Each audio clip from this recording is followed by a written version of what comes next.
Halo, assalamualaikum warahmatullahi wabarakatuh. Berjumpa lagi dengan Rima Channel yang senantiasa menemani teman-teman semua dalam persiapan UKP PPG 2024 PGSD yang tentunya untuk periode kedua yaitu piloting 2 ya. Kali ini kita akan berikan pembahasan full ya semua FR yang muncul, semua varian soal yang muncul sehingga nanti teman-teman itu bisa lolos dan mendapatkan sertifikasi gitu ya, intinya seperti itu ya teman-teman ya. Ternyata info yang beredar ternyata ya teman-teman, setelah ada beberapa teman yang masuk memberikan informasi bahwa semua yang dibahas dari My Channel itu keluar gitu ya, maka kita berikan lagi video ini untuk dibahas oleh teman-teman semua, untuk teman-teman semua pelajari. Kuncinya untuk PGSD ini semuanya soal keluar gitu ya teman-teman ya. Nah, utamanya yang FR ya, yang FR ya. Simulasi juga banyak yang keluar juga, tapi itu intinya itu varian soalnya ya hanya itu FR dan simulasi. Makanya kita rangkum menjadi satu nanti ya teman-teman. Silakan pelajari semua ini untuk mendapatkan hasil yang maksimal. Di bagian grup pertama ini kita akan mempelajari tentang bagaimana menciptakan pembelajaran yang aman dan nyaman. Ini salah satu dari indikator yang ditetapkan dalam UKPPG 2024 gitu ya. Lalu bagaimana kita menciptakan atau merancang pembelajaran yang aman dan nyaman baik dalam bentuk perancangan atau dalam pelaksanaannya. Maka teman-teman harus mempelajari ini teman-teman. Jadi dalam rangka untuk menciptakan pembelajaran yang aman dan nyaman, ada 4 hal ini yang jadi fokus utama. Yang pertama adalah melibatkan penerapan scaffolding. Scaffolding itu jika siswa terjadi kesulitan atau uh, hambatan ya, maka guru harus memberikan bimbingan individual ya. Yang kedua adalah pendekatan berdasar sesuai dengan tingkat kemampuannya masing-masing. Ini sesuai dengan TARL. Jadi TARL itu yang teman-teman pelajari itu fungsinya adalah untuk menciptakan pembelajaran yang aman dan nyaman. Oke, yang ketiga adalah fokus terhadap solusi terhadap permasalahan peserta didik. Fokus pada solusinya. Solusinya apa? Maka apa? Permasalahannya apa? Maka solusinya itu harus langsung, gitu ya, langsung kena terhadap permasalahannya. Yang keempat adalah membangun keterampilan sosial, komunikasi dan kerjasama. Ini jadi faktor penting teman-teman ya. Lalu bagaimana soal-soalnya gitu ya? Kita langsung saja menuju ke soalnya. Oke, kita ambil dulu yang dari soal simulasi. Alangkah bingungnya Pak Dani ketika mengajar pada 2 jam terakhir. Bagaimana tidak bingung, peserta didik hanya diam. Mereka sama sekali tidak berani berucap sepatah kata pun. Mereka hanya saling melirik ke teman satu dengan teman lainnya. Tindakan Pak Dani adalah titik-titik. Jadi kalau kita lihat soal ini, yang jadi masalah adalah ternyata ini teman-teman yang saya garis bawah ini ya.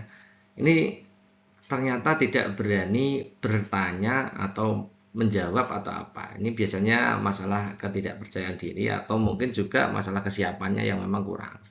Maka permasalahannya adalah siswa tidak berani bertanya atau berkata atau memberikan jawaban atau berucap ya. Maka teman-teman harus cari dari opsi pilihan ganda ini yang menyebabkan setiap peserta didik itu bisa berbicara. Semua peserta didik harus berani berbicara. Nah, ini fokusnya itu. Kita cari opsi pilihan gandanya dari A sampai E, mana dari A sampai E ini yang menyebabkan setiap peserta didik harus berbicara. Kita lihat opsi A, peserta didik keluar untuk mencuci muka. Ya, tidak ya, jelas ini nggak mungkin ya. Yang B memberikan kesempatan peserta didik untuk bertanya, ini juga tidak mungkin. Yang C menyebutkan nama peserta didik untuk menjawab secara bergantian, ini memastikan bahwa setiap peserta didik berbicara. Dan itu jawaban yang benar teman-teman. Nah, meminta peserta didik untuk menuliskan pertanyaannya ini juga tidak langsung untuk melatih keterampilan berbicara peserta didik. Yang E membentuk kelompok dan meminta peserta didik untuk diskusi. Nah, ketika pertemuan yang lalu itu saya pikir cara yang paling efektif untuk apa itu namanya meningkatkan keterampilan berbicara itu adalah bentuk kelompok diskusi. Ternyata teman-teman, berdasarkan hasil validasi dari soal simulasi itu ternyata kita kalau mau jawab itu fokus saja pada permasalahannya. Semua siswa tidak berani berucap, maka kita harus cari setiap peserta didik harus berbicara. Jawabannya berarti C. Kalau membentuk kelompok saja ini ya bisa jadi, tapi itu tidak langsung. Jadi kalau kita memberikan suatu umpan balik gitu ya, itu harus fokus kepada permasalahannya. Gitu ya. Jadi jawaban terbaiknya C. Ini sesuai jawaban dari simulasinya, memang begitu. Nah, sekarang kita bandingkan dengan FRUKP PPG, yang FR ya. Salah satu permasalahan yang dihadapi guru dalam pembelajaran yakni tentang keterlibatan peserta didik. Guru dapat melakukan aktivitas berikut untuk meningkatkan keaktifan peserta didik. Jadi fokusnya adalah ternyata banyak peserta didik yang tidak terlibat, atau mungkin semuanya tidak mau terlibat, ya. Jadi fokus kita untuk menjawab itu ya cari solusi yang menyebabkan peserta didik itu terlibat. Nah, ini jawaban terbaiknya C. Ya, kita lihat opsi A coba. Meminta peserta didik membersihkan papan tulis, ini kan tidak langsung berkaitan dengan permasalahan kan. Yang B, menggali akar permasalahan dulu kepada peserta didik yang tidak aktif. Ini tidak langsung memberikan solusi terhadap permasalahan itu kan. Dicari dulu gitu ya. Yang C, peserta didik diminta satu persatu ke depan untuk menunjukkan objek. Ini jelas setiap peserta didik terlibat kan gitu. Yang D, menunjukkan beberapa gambar terkait materi belajar kepada peserta didik. Ini tujuannya untuk meningkatkan minat. Ya, ini juga bisa. Tapi yang fokus tadi langsung mengarah ke keterlibatan yang mana ini? Umpan balik terpendek yang bisa teman-teman lakukan kan gitu. Yang E, melibatkan banyak media, ini juga bagus merasa keaktifan. Saya kira jawabannya kemarin itu yang E, tapi ternyata setelah kita bandingkan dengan soal simulasi, ini kita berganti jawaban ke C saja. Ya.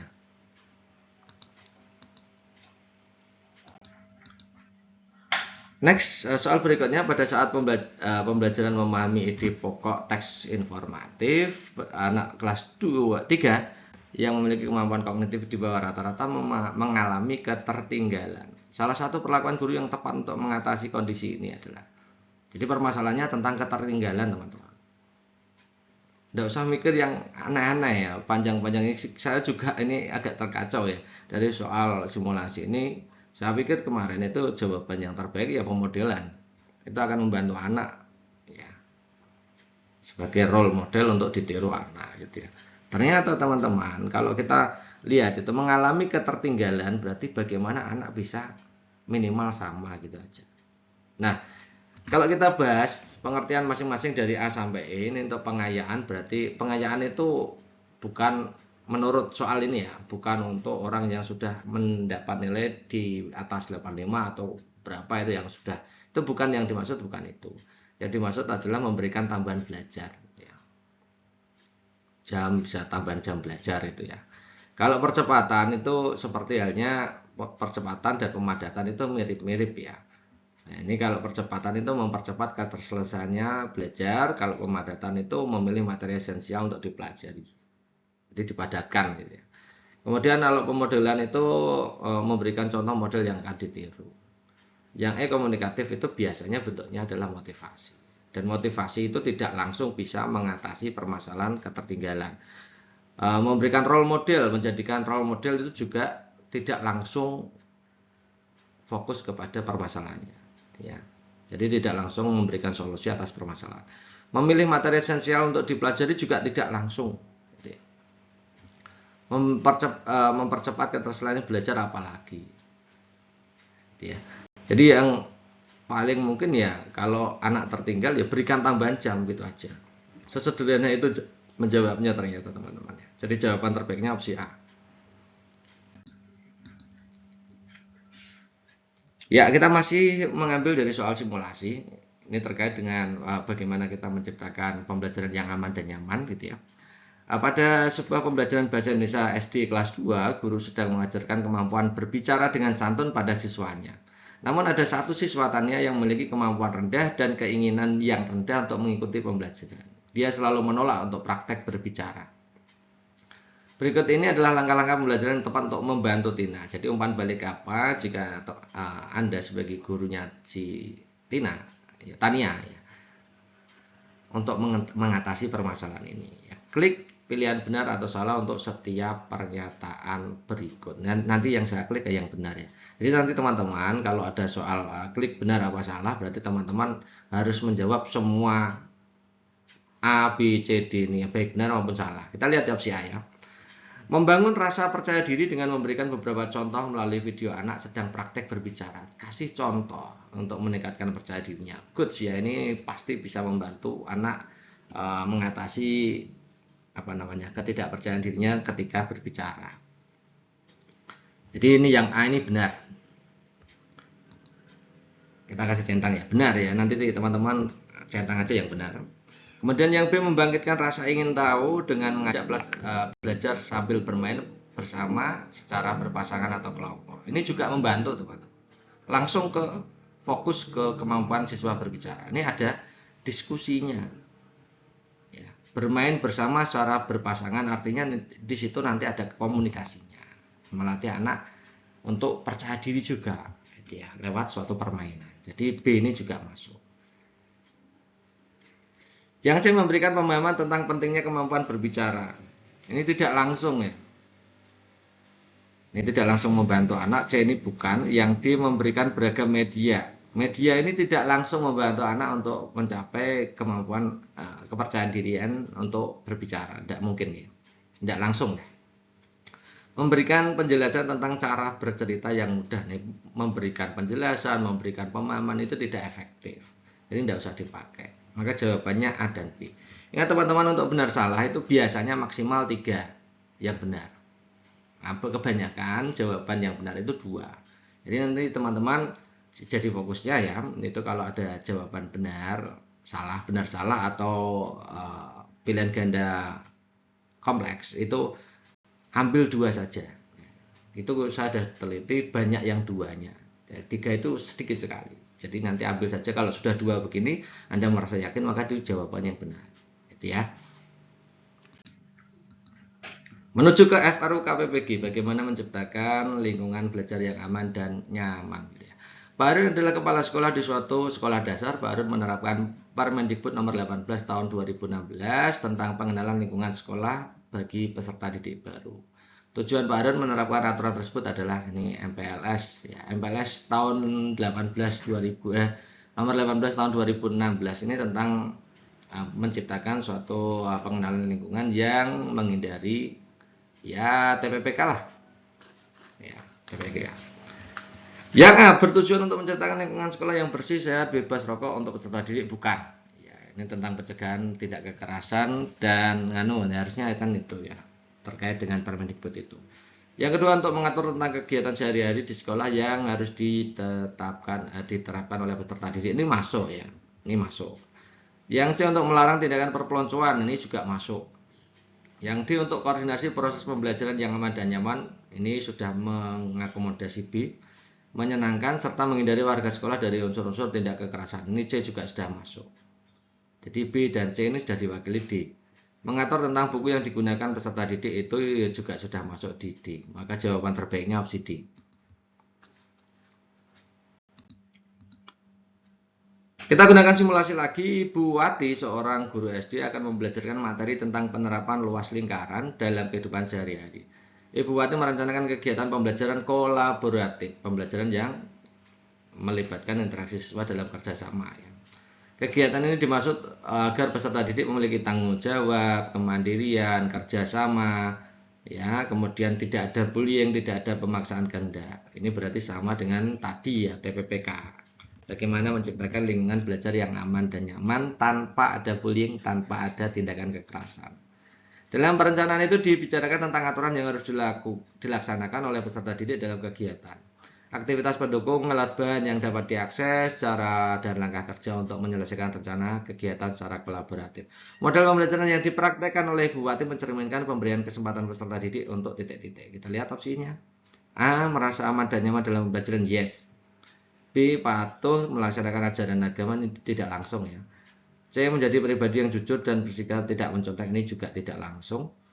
D, serius dan sungguh-sungguh dalam belajar, ini tentang kemandirian. Oke, ini juga tidak langsung, sudah terwakili oleh A.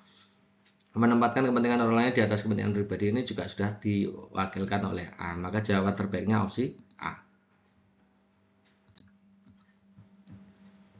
Pada aktivitas pembelajaran di kelas, guru memberikan soal pada peserta didiknya sebagai berikut. Jika suatu persegi panjang memiliki panjang 15, lebar 10, tentukan keliling persegi panjang tersebut. Jawaban siswa ternyata 150. Dengan alasan keliling persegi panjang adalah panjang kali lebar. Ini berarti tentang kesalahan konsep ya. Penanganan yang tepat untuk mengatasi kesulitan. Jadi kesulitan anak itu ternyata di pemahaman konsep yang keliru. Miskonsep ya. Tidak bisa membedakan antara keliling dengan luas gitu. Nah, bagaimana kalau kita menjumpai suatu permasalahan seperti itu. Kita lihat opsi pilihan gandanya. Menjelaskan ulang bahwa rumus keliling persegi panjang adalah panjang dikali lebar. Ini tidak membantu, tidak langsung membantu. Penjelasan ulang. Pertanyaan pancingan terkait dengan rumus luas persegi panjang. Pertanyaan pancingan itu jika anak stagnan atau berhenti atau tidak tahu apa yang harus dilakukan. Langkah berikutnya yang tidak. Jadi ketika mau melangkah ke step berikutnya atau tindakan setelahnya anak mengalami stagnan atau terhenti, maka B ini jawaban yang tepat. Yang C, scaffolding kepada peserta didik. Scaffolding adalah bimbingan individu tadi ya untuk mengatasi suatu permasalahan yang dihadapi peserta didik. Nah ini cocok ya teman-teman ya. C ini bagus. Yang D soal lebih rumit tidak mungkin ya. Yang E hukuman pada peserta didik yang mengalami kesalahan dalam menjawab, tidak mungkin juga. Ini kan terkait dengan menciptakan pembelajaran atau lingkungan belajar yang aman dan nyaman. Tidak diperkenankan untuk memberikan hukuman. Ya. Maka jawaban terbaiknya opsi C. Ini berdasarkan simulasi. FR-nya sama teman-teman. FR-nya sama, angkanya hanya diganti. Pada aktivitas pembelajaran di kelas, guru memberikan soal kepada peserta didik sebagai berikut. Jika suatu persegi panjang memiliki panjang 20, lebar 10, tentukan luasnya. Jawaban peserta didik 60. Alasannya 2 kali panjang ditambah lebar. Malah kebalikan. Ini sama ya. Sama, kalau memberikan penjelasan ulang tidak mungkin, memberikan pertanyaan pancingan tidak mungkin. Ini yang jelas scaffolding juga, karena pemahaman konsepnya yang keliru, maka harus diberikan scaffolding. Next berikutnya, ada kisi-kisi berikutnya adalah menciptakan pembelajaran yang berpusat pada peserta didik. Nanti berarti kita bahasnya yang berpusat pada peserta didik semua. Cara menjawabnya begini teman-teman, teman-teman lihat nih. Jadi pembelajaran berpusat pada peserta didik atau student center learning itu punya prinsip-prinsip ini. Ada student voice, ada empowering, collaborative, active learning, authentic, adaptable, dan constructivism. Ya. Yang jadi fokus adalah ini teman-teman. Ada 3 hal ini. Active learning, kolaboratif, dan student voice. Artinya apa? Student voice ini terkait dengan presentasi, kemudian kalau collaboration itu tentang pembentukan kelompok, baik kelompok berpasangan atau kelompok ya heterogen maupun homogen gitu ya. Active learning itu ya tentunya biasanya di opsi pilihan ganda atau pilihan ganda kompleks atau benar salah itu semuanya biasanya ada active learningnya. Gitu ya. Yang membedakan ya utama ya kolaboratif dan student voice lah, intinya seperti itu. Oke, kita langsung menuju ke soal-soalnya. Seorang guru melakukan pembelajaran di kelas untuk membuat peserta didiknya kompeten tentang rumus luas segitiga. Untuk mencapainya, harapannya tersebut, guru melakukan pengelolaan kelas yang berpusat pada peserta didik. Nah, ini ciri khas dari soal student center learning gitu ya. Permasalahan di bawah ini merupakan pengelolaan kelas yang berpusat pada peserta didik. Ini bentuknya adalah pilihan ganda kompleks. Teman-teman diminta untuk mencentang kotak yang ABCD-nya itu bentuknya kotak sebenarnya. Yang benar dicentang aja. Gitu ya. Jadi beda dengan benar salah dia. Oke, kita lihat opsi pilihan gandanya. Tadi cara menjawabnya adalah kalau berpusat pada peserta didik harus ada kolaboratifnya, ada student voice-nya, ada kolaborasi, ada presentasi. Dia. Kita lihat opsi A, guru membagi peserta didik menjadi kelompok. Oke, setiap kelompok diberikan soal menentukan luas segitiga. Setiap peserta didik diminta untuk menyelesaikan. Setelah pekerjaan selesai, semua peserta didik diminta untuk mengumpulkan jawabannya. Tidak ada komunikasinya. Maka yang A bukan. Yang A bukan. Yang B, guru membagi peserta didik menjadi 5 kelompok. Setiap kelompok diberikan soal. Kemudian setiap kelompok diminta untuk berdiskusi. Oke, setelah diskusi, kelompok presentasi. Guru menanggapi. Oke, yes. Kalau yang B ini yes. Ada diskusi, ada presentasi. Yang C, guru menjelaskan rumus luas segitiga. Semua peserta didik diberi latihan. Semua peserta didik diminta mengumpulkan no ya, tidak ya. Tidak ada diskusi, tidak ada presentasi. Yang D, setiap guru membagi peserta didik menjadi 5 kelompok. Setiap kelompok diberikan lembar kerja menulis luas segitiga. Setiap kelompok diminta untuk berdiskusi lembar kerja yang diberikan. Setelah diskusi, kelompok presentasi yes. Guru meminta peserta didik bekerja secara berpasangan, jadi ada kelompoknya. Kemudian setelah selesai kerja berpasangan, salah satu siswa diminta untuk presentasi, ada presentasinya. Oke, yes. Ini pilihan ganda kompleks yang ada 3 betul. Gitu ya. Jadi jawabannya yang itu. Nah, sekarang kita lihat ini diambil dari soal-soal simulasi. Kalau soal yang satunya ini soal yang apa namanya itu FR, soal FR UKPPG. Seorang guru melakukan pembelajaran di kelas untuk membuat peserta didiknya kompeten operasi penjumlahan dua bilangan bulat positif. Bagaimana guru melakukan pengelolaan kelas berpusat pada peserta didik? Ya, kita tinggal analisa saja. Yang A menjelaskan penjumlahan dua bilangan bulat positif, kemudian tiap peserta didik diberikan soal menghitung. Nah, ini bukan ya, jelas bukan. Yang B itu kalau teman-teman cermati ada diskusi, kemudian ada apa itu namanya? Presentasi. Ya, ada diskusi, ada presentasi, yes. Yang C tidak ada diskusi, tidak ada presentasi, teman-teman silang aja. Yang D, guru membagi peserta menjadi 5 kelompok, kemudian ada diskusinya di situ, kemudian ada presentasi, yes. Yang E juga ada diskusi, ada presentasi, yes. Gitu ya. Jadi cara menjawabnya hanya seperti itu, teman-teman. Oke, indikator selanjutnya adalah menciptakan pembelajaran berpusat pada peserta didik, tapi bagian memfasilitasi gaya belajar yang beragam. Oke, model soal-soalnya seperti ini, teman-teman. Ini soal simulasi dan FR ternyata sama, artinya ada memang banyak ya soal-soal yang dari simulasi itu juga ya keluar di FR gitu ya. Pak Putra, guru kelas 4 di SD Antasari akan membelajarkan materi keragaman budaya di Indonesia. Dalam mengajar, Pak Putra menciptakan pembelajaran berpusat pada peserta didik. Di kelas Pak Putra terdapat 2 golongan belajar, yaitu auditori dan kinestetik. Nah, untuk memfasilitasi semua peserta didik dalam belajar, Pak Putra mengembangkan materi keragaman budaya yang titik-titik. Jadi intinya begini teman-teman, kalau ada satu kelas itu memiliki gaya belajar berbeda, maka kita harus memfasilitasi ke semuanya, ya, menciptakan satu pembelajaran yang memang bisa memfasilitasi baik gaya itu belajar auditori, visual, dan kinestetik. Karena memang apa namanya itu berbeda ya gaya belajarnya. Kayak kita lihat opsi A, memudahkan guru dalam mengevaluasi peserta didik, bukan ya. Memudahkan guru dalam melaksanakan pembelajaran pada peserta didik, ini juga bukan. Menyediakan lebih banyak informasi dalam waktu yang singkat pada peserta didik, ini juga bukan. Memenuhi berbagai gaya belajar peserta didik dan membuat pembelajaran lebih menarik. Oke, good ya.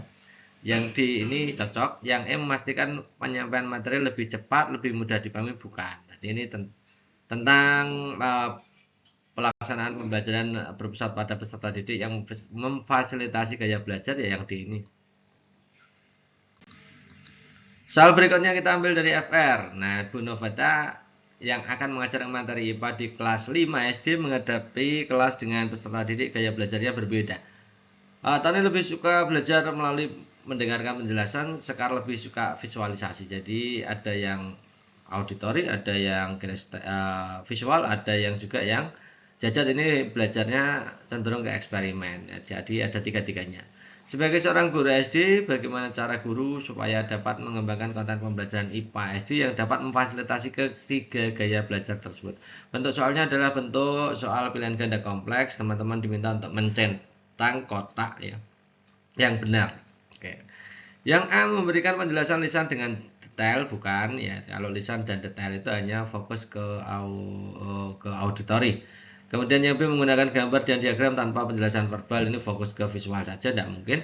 Yang C, menyediakan LKPD untuk melakukan eksperimen, memanfaatkan media audio dan visual. Jadi ini tiga-tiganya masuk ya.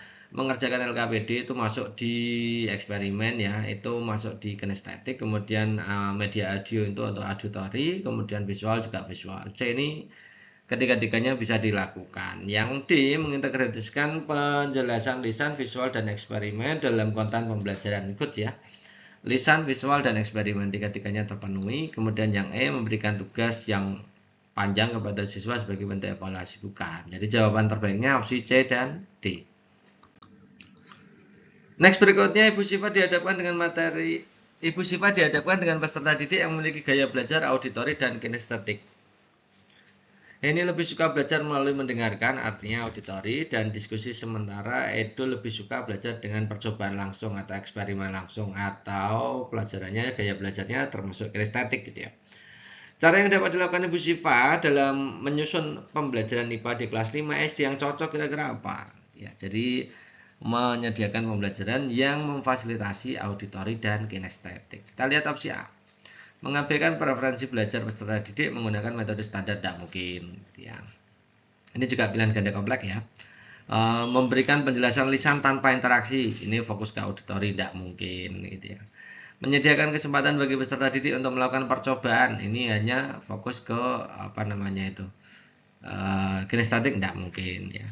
Mengintegrasikan diskusi, penjelasan lisan dan percobaan dalam pembelajaran, yes, ini good. Yang D. Yang E, memberikan tugas tulis sebagai metode utama, ini bukan. Maka jawabannya hanya D saja teman-teman. Next berikutnya Pak Nino, guru kelas SD kelas 1 ya, memberikan tugas kepada peserta didik untuk membuat proyek akhir tentang mengenal lambang negara. Pak Rino memfasilitasi pembelajaran sesuai dengan gaya belajar. Jadi ini terkait produk ya, diferensiasi produk dikaitkan dengan diferensiasi gaya belajar. Bentuk penugasan yang sesuai, kira-kira apa ya? Kita lihat opsi A sampai E ini semuanya tugas menggambar, jadi kita hanya menyesuaikan kalau tugas menggambar ini kira-kira masuk di visual, kinestetik, atau auditori. Kita lihat opsi A, tugas menggambar lambang negara bagi peserta didik bergaya belajar visual, yes ya, karena menggambar itu menggambar lambang negara itu condong ke visual. Kalau kinestetik itu biasanya bukan menggambar lambang negara ya, tapi biasanya um, apa namanya itu sosiodrama atau permainan atau eksperimen, itu cocoknya di kinestetik gitu ya. Kalau auditori ya bukan, nggak cocok untuk produk auditori, itu seperti ini nggak cocok gitu ya. Jadi jawaban terbaiknya opsi A. Next, indikator berikutnya adalah menciptakan pembelajaran berpusat pada peserta didik, di mana yang dipelajari di sini adalah tentang pembelajaran diferensiasi. Nah, teman-teman harus bisa membedakan itu diferensiasi konten, proses, dan produk ya. Nah, yang jadi fokus utama adalah letak perbedaannya. Jadi nanti kalau teman-teman itu tahu perbedaannya, maka itu mudah untuk teman-teman jawab ya. Perbedaannya kalau konten itu apa yang dipelajari. Ya.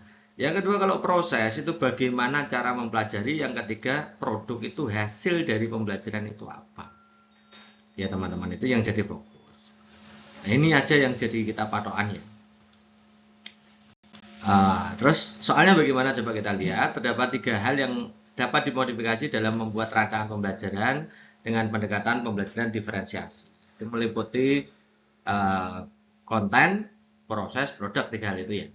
Nah, berikutnya yang merupakan modifikasi isi atau konten materi. Kira-kira yang mana? Ini bentuk soalnya adalah pilihan ganda kompleks gitu ya. Kita lihat opsi A, guru memberikan kegiatan belajar sesuai dengan kesiapan belajar peserta didik masing-masing sesuai dengan hasil asesmen diagnostik. Ini saya kira dari A sampai ini semuanya itu berpeluang untuk konten, proses, produk, teman-teman. Ini semuanya berpeluang. Kalau guru yang memberikan itu artinya penyiapan bahan kan. Ya, penyiapan bahan itu berarti bisa konten, proses, produk. Tapi kita kalau menggunakan seperti itu, kita tidak bisa cari jawaban yang terbaik gitu ya teman-teman. Jawaban yang paling benar yang mana. Nah kalau di sini fokusnya gini aja. Guru memberikan kegiatan belajar. Nah, kegiatan bentuknya adalah kegiatan belajar. Kegiatan belajar itu berarti diferensiasi proses gitu ya. Yang kedua adalah guru memberikan bahan-bahan. Nah, bahan ajar ya. Bahan ajar itu berarti masuknya di konten. Peserta didik yang sudah bisa menjumlahkan 1 sampai 10, melanjutkan penjumlahan 10 sampai 20 dan seterusnya. Ini berarti terkait dengan apa yang dipelajari oleh peserta didik. Nah, apa yang dipelajari itu masuknya di konten. Peserta didik yang challenge-nya cukup menguasai 1 tujuan pembelajaran, kemudian yang average itu menguasai 4, dan yang bagus ya, sangat bagus itu 5 tujuan pembelajaran. Ini berarti tentang hasil kan. Hasil yang dipelajari kira-kira seperti apa, ini masuknya di produknya. Peserta didik dapat memilih belajar mengeksplorasi konsep, ini berarti pilihan belajar. Pilihan cara belajar berarti masuknya di proses, gitu aja. Padahal kita tahu bahwa diferensiasi konten, proses, produk itu saling berkaitan satu dengan yang lain.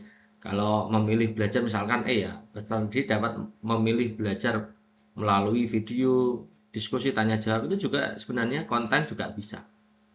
Tapi karena ini jawabannya yang pasti-pasti kita pakainya yang pakai standarnya begini aja. Maka jawaban terbaiknya B dan C. Next berikutnya Ibu Siti kelas 4 SD Tunas Bangsa memberikan materi membangun jati diri dalam kebinekaan. Pada saat pembelajaran materi tersebut, Ibu Siti memberikan cerita tentang peristiwa Sumpah Pemuda dan meminta peserta didik menganalisis bagaimana peristiwa Sumpah Pemuda tersebut berkontribusi terhadap persatuan bangsa Indonesia. Ketika menyusun materi pembelajaran untuk kelompok belajar yang heterogen, cara yang tepat dilakukan adalah titik-titik. Ini penyusunan materi, berarti hubungannya dengan diferensiasi konten. Yang A, menggunakan satu pendekatan yang sama untuk semua peserta didik, tidak mungkin ya. B, tidak memperhatikan perbedaan, ini juga tidak mungkin. Yang C, fokus pada peserta didik yang memiliki kinerja yang baik, tidak mungkin juga. Yang D, melakukan penilaian formatif. Nah, kalau formatif penilaian itu berarti bukan menyusun materi pembelajaran, tapi urusannya dengan diferensiasi produk. Gitu ya. Yang E, menggunakan pendekatan diferensiasi untuk memenuhi kebutuhan perkembangan. Nah, ini bagus. Ya, jawaban terbaiknya E. Next berikutnya Ibu Wulan, guru kelas SD akan mengajarkan materi bahasa Indonesia. Tujuannya adalah peserta didik dapat menyampaikan hasil pengamatan dan meyakinkan pembaca akan hasil amatannya. Ibu Wulan akan mendesain kerja kelompok untuk bentuk proses proyek menulis. Untuk itu diperlukan kerjasama antar peserta didik. Ada satu peserta didik sangat percaya diri meremehkan kemampuan peserta didik lain. Artinya di situ terjadi perbedaan kesiapan belajar, sehingga menyebabkan peserta didik tersebut tidak mau belajar kelompok, kan intinya gitu. Supaya pembelajaran dapat berjalan baik, kira-kira apa yang harus dilakukan? Ini benar atau salah? Gitu. Jawabannya benar atau salah. Yang A, memberikan penguatan tentang kebermaknaan belajar bersama dalam mencari informasi tentang situs warisan dunia. Kalau memberikan penguatan, pemahaman, penjelasan tidak usah dipilih. Ya. Yang meminta peserta didik untuk menceritakan hasil amatan yang pernah mereka lakukan tentang situs warisan di dunia. Meminta setiap peserta didik untuk menceritakan hasil amatan. Oke. Kemudian yang C, memberikan penugasan setiap peserta didik dalam kelompok untuk menyimak, menganalisis berbagai situs warisan dunia dari tayangan video, melaporkan hasilnya di dalam kelompok. Oke, good nih. Yang C bagus, benar. Yang D, melakukan curah gagasan tentang asal-usul pentingnya situs warisan dunia, dipelajari di sekolah. Curah gagasan ya, ini kan fokusnya ini supaya bisa mau berkelompok bagaimana ya. Yang E, menyusul jadwal dan membentuk kelompok dengan memastikan peserta didik tersebut sebagai ketua kelompok yang bertugas mengkoordinir kegiatan kelompok. Ini juga bagus. Jadi hubungannya yang ada dengan kelompok itu yang C dan E. Ini kemungkinan yang benar. Yang A salah, B salah, D salah. Ya. Jadi C dan E ini yang benar. Next berikutnya, seorang guru mempersiapkan materi untuk mengajar peserta didik kelas 5 SD tentang siklus air dan hidrologi. Salah satu peserta didik sangat antusias, namun peserta didik lain kesulitan memahami konsep. Artinya apa? Di sini terjadi perbedaan kesiapan belajar. Gitu ya. Berdasarkan hasil analisis kasus tersebut, cara guru supaya dalam mengajar siklus hidrologi efektif ini kira-kira apa? Yang A, memfokuskan pada peserta didik antusias, ini nggak mungkin. Yang B, mengurangi tingkat kesulitan materi, ini berarti fokus ke yang kesulitan. Gitu ya. Yang C, memberikan tugas tambahan ke peserta didik yang kesulitan, ini berarti fokus yang kesulitan saja. Yang D, menggunakan metode pengajaran berbeda untuk kedua peserta didik, ini tidak efektif. Yang E, menyarankan peserta didik yang kesulitan untuk belajar di rumah, ini juga tidak efektif. Jadi kalau A sampai ini yang paling mendekati yang menggunakan metode pengajaran yang berbeda, karena memang di situ tidak ada opsi pilihan ganda lain yang lebih bisa untuk mengkolaborasikan antara peserta didik yang kesulitan dan tidak kan. Jadi jawaban D ini paling relevan gitu ya. Next berikutnya, seorang guru sedang merancang modul pembelajaran IPA untuk peserta didik kelas 5 SD dengan latar belakang kebutuhan belajar yang berbeda. Peserta didik A memiliki minat dalam sains alam, sementara B itu tertarik pada aspek lingkungan. Cara guru supaya dapat merancang modul pembelajaran IPA yang dapat memenuhi kebutuhan belajar ini berarti terkait dengan minat ya. Terkait dengan minat. Jadi bagaimana caranya? Kita lihat opsi A. Mengabaikan minat tidak mungkin ya. Menyediakan modul terpisah untuk A dan B bisa jadi ya, bisa jadi. Yang C mengintegrasikan konsep sains alam dan lingkungan dalam satu modul ini good. Ini ada prosesnya satu kegiatan yaitu untuk dua kebutuhan ya. Yang D meminta peserta didik A untuk mengajari peserta didik B ini terkait perbedaan minat jadi bukan. Nah, kalau meminta peserta didik A mengajari B itu kalau diferensiasinya adalah diferensi kesiapan, bukan diferensiasi minat ya. Yang E mengurangi tingkat kesulitan materi, ini berarti fokusnya ke yang kesulitan. Maka jawaban terbaiknya C ini ya, bisa mengintegrasikan. Kalau tidak ada opsi yang C, yang mana? Ya yang B. Ya, jadi jawaban terbaiknya kalau yang ini C. Oke, next berikutnya, indikator berikutnya adalah tentang pembelajaran dengan memadukan konten pedagogik dan teknologi. Ya, terkait dengan pemilihan media. Jadi teman-teman nanti kalau ada soal-soal tentang pemilihan media yang berhubungan dengan teknologi, maka pilih yang kontekstual, yang paling realitas, yang paling nyata mendekati dunia nyata. Ya, bisa bentuknya simulasi atau bahkan mungkin langsung yang dapat dipegang diraba gitu ya.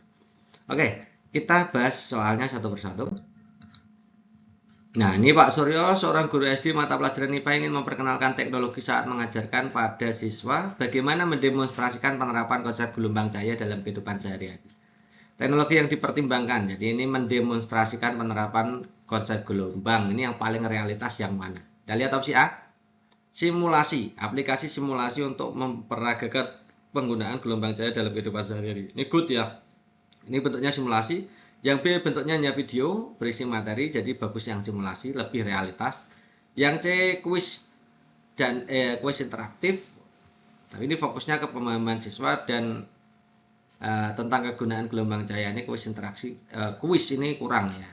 Ini soalnya tentang pemahaman konsep ya, mendemonstrasikan penerapan konsep ini. Kalau yang C ini tentang penilaian atau evaluasinya. Yang D buku digital tentang konsep gelombang, ini buku digital kurang nyata, kurang kontekstual. Yang E video, berita tentang dampak gelombang cahaya ini juga kurang. Yang bagus yang simulasi, gitu ya, lebih realitas. Next berikutnya, seorang guru IPA, guru kelas 5 SD akan mengimplementasikan teknologi dalam pembelajaran, termasuk penggunaan platform daring, aplikasi pembelajaran, dan perangkat lunak interaktif. Gitu ya. Nah, tujuan pembelajarannya adalah merefleksi bagaimana perubahan kondisi alam di permukaan bumi terjadi akibat faktor alam. Nah, kira-kira pemilihan teknologi yang kontekstual, yang realitas, itu yang mana? Kita lihat yang A, menyalin catatan dari layar proyektor ke buku catatan siswa. Ini kurang realistis. Menggunakan aplikasi papan virtual yang dapat berbagi tentang materi, contoh, dan kuis. Ini good ya. Papan virtual ini seperti video simulasi. Ini bagus. C, menonton video, ini kurang. Yang D, mencetak semua materi ke bentuk PDF, ini juga kurang. Yang E, menyimpan semua materi di pelayanan daring, tidak mungkin. Jadi yang paling realitas yang bisa dipakai adalah opsi B.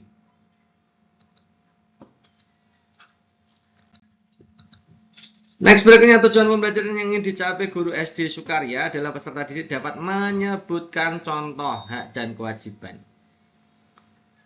warga negara dalam Undang-Undang Dasar Negara Republik Indonesia 45. Guru tersebut ingin menunjukkan contoh pelaksanaan hak kewajiban dalam kehidupan sehari-hari. Media ICT yang menggambarkan konteks, ya, konteks sesuai dengan yang tujuan pembelajaran, yang lebih paling realitas, yang bisa menyebutkan contoh hak dan kewajiban warga negara di lingkungan sehari-hari. Artinya banyak hal gitu ya.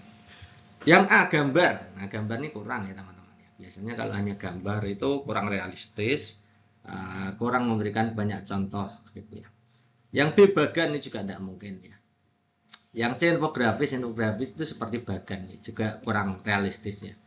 Yang D, video yang menggambarkan pelaksanaan hak kewajiban warga negara dalam kehidupan bermasyarakat. Ini sementara dari A, B, C, D ini yang paling bagus yang D. Yang E, buku cerita, tidak mungkin. Maka jawaban terbaiknya pasti video.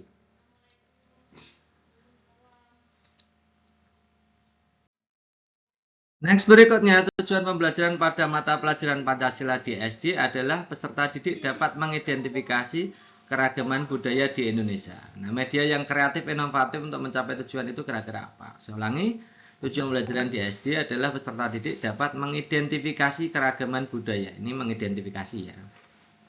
Nah, kira-kira media kreatif inovatif yang mana? Tadi dalam memilih media, teman-teman harus memilih yang sekontekstual mungkin, serealitas mungkin gitu ya. Yang A, gambar yang menunjukkan tarian adat, nah gambar ini kurang.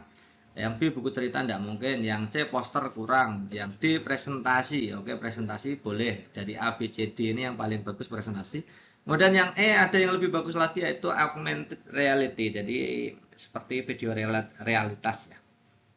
Ini yang lebih bagus yang E. Ya, yang E ini lebih menggambarkan keragaman budayanya nyata sekali, kontekstual sekali. Ya. Next berikutnya, seorang guru kelas 4 SD akan membelajarkan mata pelajaran Pancasila dengan tujuan pembelajarannya mampu menerapkan nilai Pancasila dalam kehidupan sehari-hari. Kira-kira media yang kreatif inovatif yang mana? Tadi saya sudah mengatakan pilih media yang senyata mungkin. Silakan teman-teman tebak ini kira-kira jawabannya mana. Yang A bentuknya menggunakan papan tertulis, yang B menggunakan bagan, C menggunakan video, D game, yang E quiz. Ini yang paling bagus tentu saja yang video ya.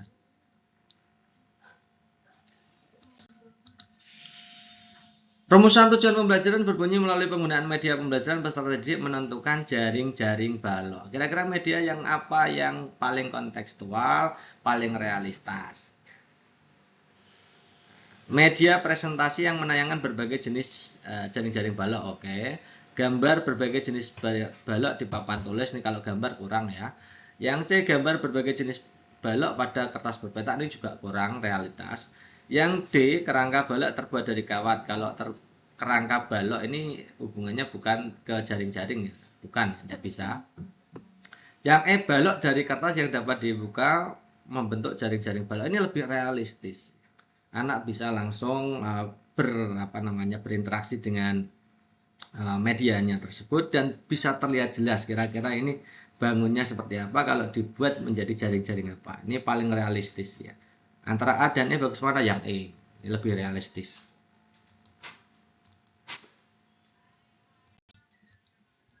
Next berikutnya, rumusan tujuan pembelajaran berbunyi menemukan hubungan antara sisi pada segitiga siku-siku. Jika daerah persegi sudah diajarkan, maka kira-kira media yang paling cocok adalah apa? Ini kelihatannya sudah pernah kita bahas di video sebelumnya yang FR gitu ya. A, slide presentasi yang berupa ukuran panjang segitiga siku-siku berserta luasnya ini tidak menggambarkan hubungan segitiga siku-siku dengan sisinya. Yang B, papan berpaku karet, ini kurang juga berhubungan gitu ya. Yang C, kertas plano yang berisi tabel, bentuk tabel tidak mungkin. Yang D, tayangan berbagai bangun segitiga siku-siku dan ukurannya ini tidak bisa menggambarkan hubungan antar sisi. Yang E, model segitiga siku-siku 3, 4, 5, ini sudah pernah kita bahas. 3, 4, 5 itu kalau teman-teman buat persegi di segitiga 3, yang sisinya 3, 4, 5 itu ternyata ada hubungan antara luas dengan teorema Pythagoras yang E gitu ya. Makanya jawaban terbaiknya E. Oke, next berikutnya tentang pembelajaran yang memadukan konten pedagogik dan teknologi, terutama untuk pemilihan permainan tradisional ya, untuk mendukung sumber belajar dari peserta didik. Oke, kita bahas soalnya, contohnya seperti ini. Dalam menghadapi permasalahan motivasi belajar peserta didik level SD kelas 5, Wenda memutuskan untuk mengintegrasikan permainan tradisional dalam desain pembelajaran IPA, materi rantai makanan. Kira-kira pernyataan-pernyataan ini yang benar atau yang salah, yang mana saja? Oke, kita lihat permainan tradisional dakon. Ini setelah saya cek di kunci jawabannya tidak ya, ini berarti salah ya. Kemudian ular naga dan permainan betengan ini ada ternyata penelitiannya. Jadi teman-teman kalau mau cek jawaban benar atau salah bisa lihat di penelitian-penelitian yang sudah pernah dilakukan. Ini biasanya ada ya. Ular naga dan betengan. Kemudian yang bekel itu hanya melatih untuk gerak mata ya. Lompat karet hanya kinesthetik gerak tubuh gitu ya. Jadi tidak ada hubungannya dengan desain rantai makanan gitu ya teman-teman ya. Jadi yang benar hanya di olahraga dan permainan betengan. Next berikutnya dalam pembelajaran IPA, Ibu Susan mengintegrasikan permainan jungkat-jungkit ya, tentang pesawat sederhana. Kira-kira dalam memilih jenis permainan ini kira-kira materi dan tujuannya yang sesuai yang mana kira-kira ya, yang benar atau salah gitu. Kalau permainan juga-jengkit tentang pesawat sederhana itu permainan yang bersifat kompetitif, tidak bersaing teman-teman. Untuk juga-jengkit itu kan tidak bersaing. Jadi ini salah. Kemudian kalau kolaboratif, artinya memang butuh kerjasama antara satu dan yang lainnya. Untuk bisa melakukan jungkat-jungkit kan, butuh dua minimal kan. Berarti ini benar. Permainan tidak terkait dengan materi ini salah gitu ya. Permainan hanya dilakukan di luar kelas ini bisa juga jungkat-jungkit di dalam kelas kan bisa. Ya meskipun kebanyakan di luar ya. Kemudian permainan melibatkan interaksi antara peserta didik ini ya benar gitu ya teman-teman. Jadi yang benar hanya dua di angka 2 dan 5. Bagi teman-teman yang membeli ebook sebelum hari ini ya, silahkan diedit sendiri gitu ya jawabannya. Karena ini ada beberapa revisi finalnya ya seperti ini. Oke, next berikutnya menemukan tujuan pembelajaran. Kira-kira soalnya seperti apa? Ini teman-teman dilihat nih ya. Seorang guru SD merancang desain pembelajaran matematika terstruktur. Nah, guru mengajak peserta didik mengamati gambar suatu segitiga berasal dari setengah persegi panjang. Kemudian guru mengajak peserta didik untuk menemukan tinggi segitiga tersebut. Setelah tinggi segitiga tersebut ditemukan, guru mengajak peserta didik membandingkan luas segitiga dan luas persegi panjang. Kegiatan pembelajaran dirancang kira-kira untuk membelajarkan apa, untuk menemukan apa. Awalnya anak-anak tersebut belajar segitiga dihubungkan dengan persegi panjang, maka fokusnya adalah luas segitiga, rumus luas segitiga. Seorang guru SD kelas 6 merancang desain pembelajaran matematika terstruktur sebagai berikut. Guru menyiapkan bangun kerucut, tabung yang tingginya dan jari-jarinya sama, kemudian menyiapkan bahan pasir, meminta peserta didik untuk mengisi kerucut dengan pasir, dan seterusnya. Ya, guru menyampaikan dua pertanyaan, berapa kali menuangkan pasir ke kerucut ke tabung, dari kerucut ke tabung sampai penuh. Apa hubungannya antara volume tabung dan volume kerucut? Nah, ternyata di sini pertanyaannya rumus volume kerucut yang mana? Jadi teman-teman kan bisa tahu bahwa rumus kerucut itu dengan dengan tabung, kerucut dan tabung jika jari-jarinya sama, kemudian tingginya sama, otomatis besar yang tabung gitu ya. Nah, kalau teman-teman lihat di rumus kerucut itu kan sepertiga luas alas kali tinggi gitu ya. Sepertiga dari volume tabung gitu ya. Jawabannya berarti yang A.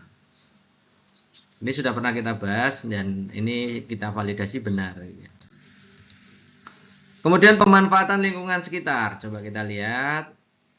Ini bagaimana kita memanfaatkan lingkungan sekitar ya sebagai salah satu sumber dari pembelajaran. Seorang guru SD mengajar di sekolah yang lingkungan sekitarnya peternakan ikan yang diternakan di kolam. Pada pertemuan yang akan datang, guru mengajak peserta didik belajar menentukan volume balok. Nah, kira-kira kita itu dalam mendesain pembelajaran yang memanfaatkan sumber lingkungan tadi kira-kira yang mana? Kita lihat opsi A. Guru mengajak peserta didik belajar di luar mengamati kolam ikan yang berbentuk balok dan meminta peserta didik mengukur panjang lebar kedalaman hingga menentukan volume. Yes. Ini jadi kita memanfaatkan lingkungan untuk membelajarkan tentang volume balok kan. Yang B, guru menjelaskan cara menentukan volume balok. Ini langsung berarti tidak memanfaatkan lingkungan. Yang C, menampilkan slide presentasi, ini tidak kontekstual. Yang D, guru mengajak peserta didik diskusi di kelas tentang soal-soal luas permukaan balok, ini tidak kontekstual dengan tidak memanfaatkan lingkungan ya. Yang E, guru mengajak peserta didik untuk melihat tayangan video permainan renang, ini juga tidak kontekstual dengan tadi memanfaatkan lingkungan sekitar. Maka jawaban terbaiknya adalah opsi A. Ibu SD adalah guru kelas 4 di lingkungan sekolah. Tempat Bu SD mengajar. Di lingkungan tempat Bu SD mengajar ada pasar. Mayoritas pekerjaan orang tuanya pedagang. Pada pertemuan yang akan datang, Ibu SD mengajak peserta didiknya belajar tentang operasi hitung. Kira-kira bagaimana kita mendesain pembelajaran yang memanfaatkan lingkungan belajar seperti itu? Ada di lingkungan pedagang, kemudian kita mau membelajarkan tentang hitung bilangan bulat, operasi hitung bilangan bulat. Mana yang menggunakan sumber lingkungan? Kita opsi A. Menjelaskan cara menghitung penjumlahan dua bilangan bulat, kemudian meminta semua peserta didik mengerjakan soal latihan. Tidak menggunakan ya, yang A salah. Yang B, mengajak peserta didik belajar di luar, mengamati pasar, meminta peserta didik mendata banyak jenis dagangan yang dijual di pasar. Oke, ini sudah memanfaatkan lingkungan pasar, tapi di situ hanya mendata banyak jenis dagangan. Padahal kita mau mengajarkan tentang operasi hitung bilangan bulat, jadi tidak match. Sudah menggunakan lingkungan, tapi tidak match sesuai tujuan pembelajaran gitu ya. Yang C, menampilkan slide presentase contoh menghitung operasi hitung bilangan penjumlahan, dua bilangan bulat ini tidak menggunakan lingkungan ya sebagai sumber ya. Yang mengajak peserta didik bermain peran sebagai pembeli pedagang dengan menggunakan uang mainan untuk menentukan uang kembali dari proses jual beli. Ini goods ya. Ini bagus memanfaatkan situasi situasi lingkungan sebagai sumber belajar, kemudian cocok dengan tujuan pembelajarannya. Yang mengajak peserta didik melihat tayangan video kemudian menentukan operasi hitung, ini kurang ya. Maka jawaban terbaiknya pasti opsi D. Paling tepat ini. Next, berikutnya kita akan mempelajari tentang literasi numerasi. Lalu bagaimana soal-soalnya? Kita lihat yang pertama dalam upaya mengembangkan kemampuan numerasi peserta didik, seorang guru SD perlu merancang strategi pembelajaran yang mendukung konsep matematika. Nah, terdapat beberapa cara supaya guru dapat menciptakan lingkungan belajar, memfasilitasi perkembangan numerasi optimal. Kira-kira cara yang paling optimal yang mana? Kita lihat opsi pilihan gandanya. Kalau hubungannya dengan numerasi, maka teman-teman harus fokus ke numerasinya, gitu ya. Yang A menyajikan materi hanya dalam bentuk teks visual, berarti tidak ada hubungannya dengan numerasi ya. Yang B memanfaatkan alat peraga untuk memvisualkan konsep numerasi, yes, ada numerasinya, gitu ya. Menyiapkan LKPD mengakomodasi perbedaan kemampuan numerasi antar peserta didik, yes, ini ada numerasinya. Menggunakan sumber belajar buku teks yang disediakan sekolah, ini tidak berhubungan langsung dengan numerasi. Yang E menggunakan penjelasan klasikal meminimalisir penjelasan konsep numerasi. Ini tidak ya. Ini hanya penjelasan klasikal, itu tidak akan membantu. Maka jawaban terbaiknya adalah B dan C. Dalam mengajarkan numerasi kepada peserta didik, penting bagi guru untuk memperhatikan berbagai strategi pengajaran yang dapat meningkatkan pemahaman matematika mereka. Kira-kira cara yang paling efektif mengembangkan kemampuan numerasi peserta didik itu yang mana? Kita lihat opsi A. Memberikan latihan hitung sederhana terus-menerus. Enggak, ini bukan ya, bukan cara untuk meningkatkan numerasi. Yang B memperkenalkan berbagai metode penyelesaian masalah. Yes. Penerapan kemampuan berhitung dengan cara membayangkan angka. Ini bukan. Mengajarkan rumus matematika dengan memberikan contoh konkret, ini membantu ya teman-teman ya. D membantu. Yang E fokus hanya pada penggunaan kalkulator, ini bukan. Maka jawaban terbaiknya adalah B dan D. Dalam upaya mengembangkan kemampuan numerasi peserta didik, seorang guru SD perlu memilih konten materi yang tepat untuk memfasilitasi pemahaman konsep matematika secara menyeluruh. Kira-kira materi yang paling efektif mengembangkan pemahaman numerasi yang mana? Yang A mengajarkan rumus matematika abstraksi, ini bukan. Yang B memberikan latihan hitung berulang, ini juga bukan. Yang C mendahulukan kemampuan literasi dibanding numerasi, ini juga bukan. Yang D memperkenalkan berbagai metode penyelesaian masalah, ini yang terhubung dengan numerasi. Yang E memberikan penjelasan tentang pentingnya numerasi, ini bukan. Jawaban terbaiknya opsi D. Dengan perkembangan teknologi informasi dan komunikasi di era dewasa ini perlu direspon untuk dunia pendidikan. Meningkatkan literasi digital pada generasi saat ini sangat mendesak. Strategi mengajarkan tokoh-tokoh dan periodisasi sejarah dapat mengembangkan kemampuan literasi digital. Teman-teman, ini jadi fokus adalah literasi digital. Kira-kira yang mana ini? Yang A mendesain satu learning management system LMS untuk pembelajaran daring. Yes, itu literasi digital teman-teman. Dalam pembelajaran guru menggunakan virtual reality yang digunakan untuk materi-materi tertentu. Ini bukan ya, virtual reality itu bukan literasi digital tapi hubungannya dengan media. Ya, media, bukan tentang literasi. Atau kemampuan membaca, kemudian menganalisis data, itu bukan. Yang C peserta dikenalkan terlebih dahulu bagaimana etika digital, bukan. Ya, guru menggunakan berbagai platform digital, Google Classroom, Google Dokumen, Google Sheet, dan lain-lain. Ini bagus, ini literasi digital. Peserta didik dibiasakan untuk mengumpulkan data informasi secara daring guna memperkuat pengetahuannya, ini bukan. Maka jawaban yang berhubungan langsung dengan literasi digital adalah opsi A dan D. Ini karena pilihan ganda kompleks ya. Pilih kotaknya yang A dan D. Seorang guru akan mengajarkan kompetensi menganalisis pengaruh letak geografis Indonesia terhadap kondisi alam lingkungan. Guru tersebut juga berupaya mengembangkan kemampuan literasi peserta didiknya. Agar kedua tujuan tersebut tercapai, kira-kira langkahnya yang seperti apa? Ingat teman-teman, di situ yang jadi fokus adalah literasi, oke ya. Yang A, memberikan waktu kepada peserta didik 15 menit untuk membaca apapun. Ini berarti ini fokus ke literasi tapi tidak fokus ke tujuan. Tujuannya adalah menganalisis pengaruh letak geografi Indonesia, bukan sembarang buku gitu ya. Jadi tidak menghubungkan antara tujuan pembelajaran dengan kemampuan literasi peserta didik. Yang A bukan. Yang B, melakukan diskusi untuk melakukan laporan tertulis hasil identifikasi letak geografis Indonesia dan mengkomunikasikan. Ini tidak langsung ke literasi ya, karena di situ hanya diskusi, kemudian membuat laporan. Membacanya kapan? Mengeksplorasi sumbernya kapan? Belum ya.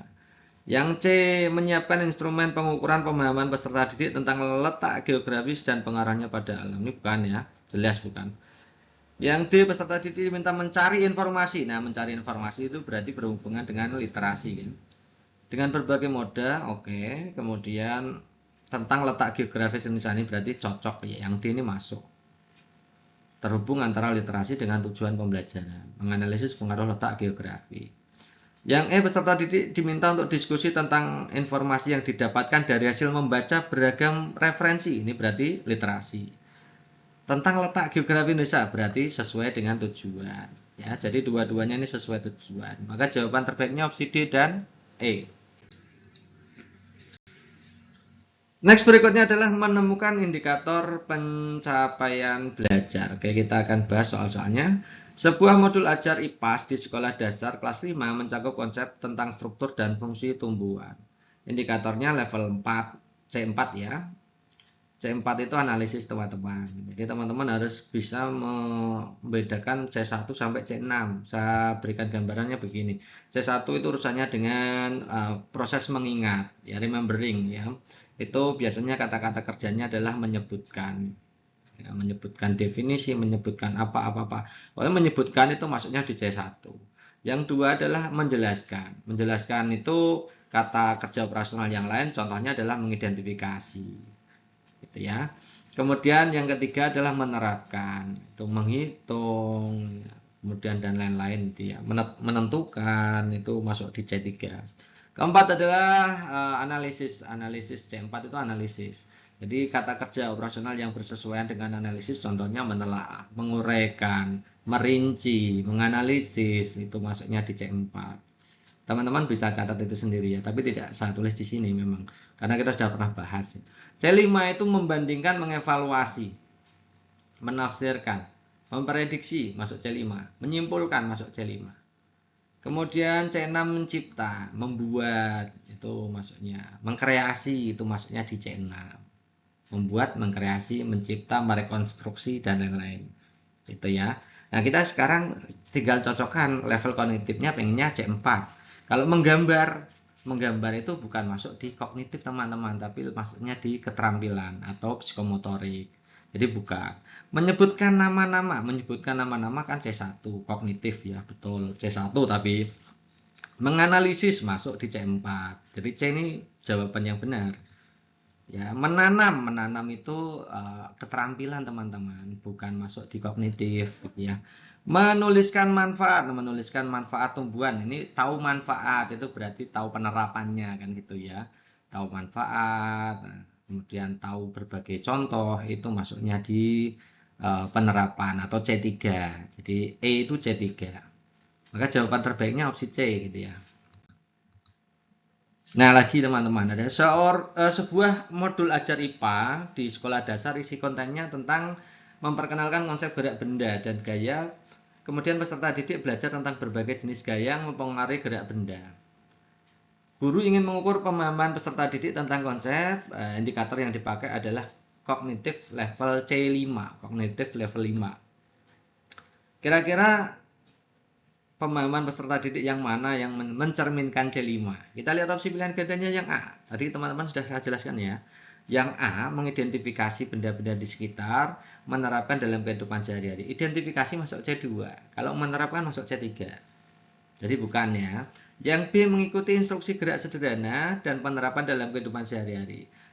Mengikuti instruksi gerak sederhana itu maksudnya di keterampilan psikomotorik. Ya, penerapan itu C3, jadi tidak masuk. Memprediksi masuk C5. Teman-temannya apa? Menyimpulkan, mengevaluasi, menilai, memprediksi, memperkirakan, itu masuknya di C5. Memilih jenis-jenis gaya yang mempengaruhi, memilih, proses memilih itu masuknya di C4. C5 juga sebenarnya bisa. Ya, C5 bisa, tapi lebih bagus yang C. Mengukur kecepatan benda, mengukur itu berarti bisa masuk di C3. Bisa mengukur, bisa tahu manfaat, menentukan, melakukan operasi, itu masuknya di C3. Jadi jawaban terbaiknya opsi C, teman-teman ya. Sekarang kita belajar tentang merumuskan tujuan pembelajaran yang merupakan indikator dari UKPPG. Nah, Bu Intan, guru kelas 3 SD Sukamakmur, menjelaskan materi tentang Pancasila, merupakan dasar negara Republik Indonesia dan nilai-nilai dalam Pancasila merupakan pedoman berbangsa bernegara. Dengan mengamalkan sila-sila Pancasila, rakyat Indonesia diharapkan dapat hidup rukun, damai, sejahtera. Kira-kira tujuan pembelajaran ranah sikap. Oke, kita langsung bahas ya. Teman-teman bisa mencatatnya di e-booknya yang sudah dicetak ya. Di print sendiri aja teman-teman untuk mempermudah, itu bisa di print kok. Kalau di print kan tidak hilang gitu ya. Yang A, melalui kegiatan pengamatan lingkungan sekitar, peserta didik menganalisis. Nah, teman-teman tadi sudah kita bahas ya. Menganalisis itu maksudnya kognitif atau pengetahuan. Levelnya berapa? C4. Jadi bukan ya. Bukan afektif ya. Kalau sikap itu afektif. Bukan berarti ya. Menganalisis maksudnya di pengetahuan, bukan sikap. Yang B, melalui kegiatan diskusi peserta didik menyajikan. Proses penyajian itu maksudnya di psikomotorik atau keterampilan penyajian ya. Melalui pengamatan lingkungan sekitar, peserta didik dapat menunjukkan sikap. Nah, menunjukkan sikap ini maksudnya di level ranah sikap afektif masuk ya. Melalui pengamatan lingkungan sekitar, peserta didik dapat menjelaskan sikap. Kalau menunjukkan sikap masuknya di afektif. Kalau menjelaskan itu kognitif level C2, teman-teman. Tadi kita sudah pernah bahas kan. Jadi bukan yang D itu. Melalui media gambar, peserta didik dapat menganalisis nilai-nilai Pancasila. Menganalisis maksudnya di C4. Kognitif berarti pengetahuan. Maka yang jawabannya yang benar adalah yang C. Ibu Sita, seorang guru SD di Ponorogo, akan memberikan materi tentang faktor-faktor yang dapat memperkuat negara kesatuan Republik Indonesia. Salah satu yang harus dilakukan adalah rumusan tujuan pembelajarannya untuk mengembangkan ranah sikap. Kira-kira yang mana? Ini sudah saya hitam-hitamkan, teman-teman tinggal jawab aja. Nah, ya tadi kita sudah belajar, jadi harus tahu jawabannya. Yang A, peserta didik dapat membuat laporan. Nah, membuat laporan maksudnya di apa, teman-teman? Iya, betul, keterampilan. Jadi, membuat itu keterampilan, membuat poster itu keterampilan, maksudnya ya. Kemudian melalui tayangan video, peserta didik mengidentifikasi faktor-faktor. Identifikasi maksudnya di pengetahuan level C2. Peserta didik dapat menunjukkan rasa hormat. Menunjukkan rasa hormat itu maksudnya di level afektif. Ya, sikap. Jadi C ini benar. Peserta didik dapat menyimpulkan. Nah, menyimpulkan itu C5. Jadi kognitif pengetahuan. Jadi bukan. Diberikan LKPD, peserta didik dapat menunjukkan sikap. Menunjukkan sikap itu maksudnya di afektif. Ya, jadi maksudnya jawaban terbaiknya C dan E. Ibu Neni, seorang guru SD bagimu negeri. Bu Neni akan memberikan materi tentang arti pentingnya menjaga kebersamaan dan persatuan. Salah satu hal yang harus dilakukan adalah merumuskan tujuan pembelajaran. Kira-kira tujuan pembelajaran yang mengembangkan ranah sikap yang mana? Ya teman-teman, ayo sambil belajar lagi. Yang A ini sudah saya tambahkan. Menyimpulkan apa teman-teman?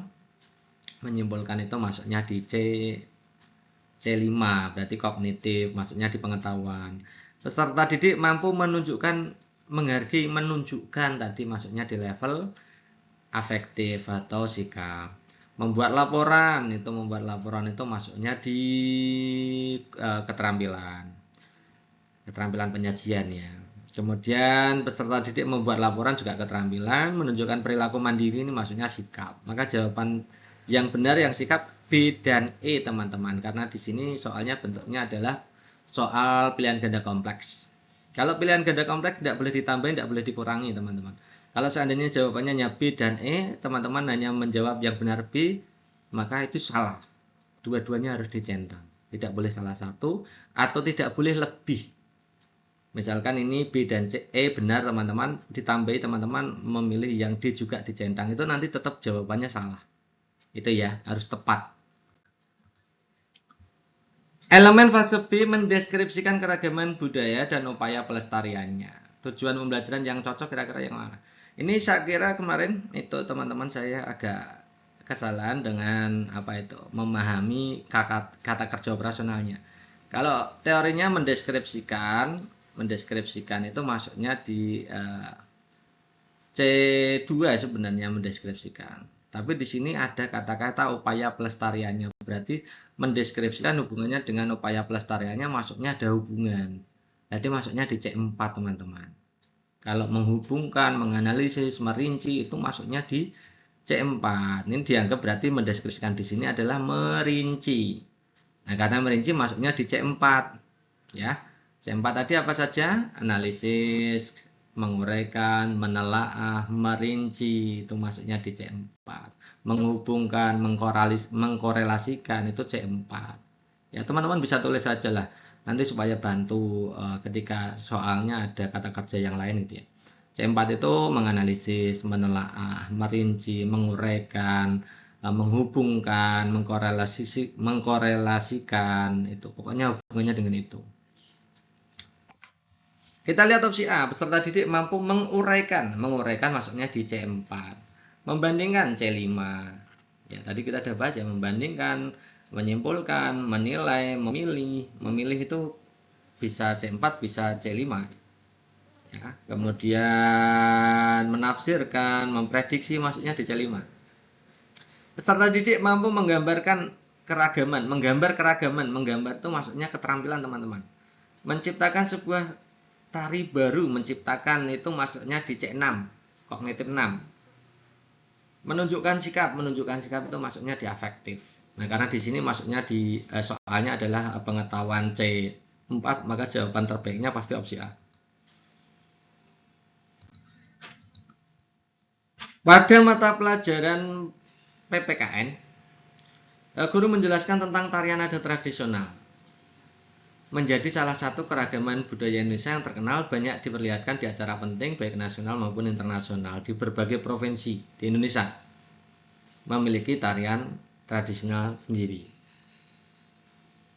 Bahkan satu provinsi dapat memiliki lebih dari satu tarian. Berdasarkan uraian tersebut, tujuan pembelajaran yang cocok yang kira-kira apa? Di sini guru ingin menjelaskan, saya bold hitam menjelaskan. Ya, berarti masuknya di kognitif level 2, C2. Nah, kita lihat opsi A menyebutkan C1, yang B menyebutkan C1, yang C memberikan contoh C1, yang D menceritakan itu masuknya di keterampilan praktik kan. Yang E mengidentifikasi itu sama dengan menjelaskan. Jadi tidak saya bacakan secara keseluruhan, teman-teman bisa lihat sendiri itu. Maka jawabannya pasti E.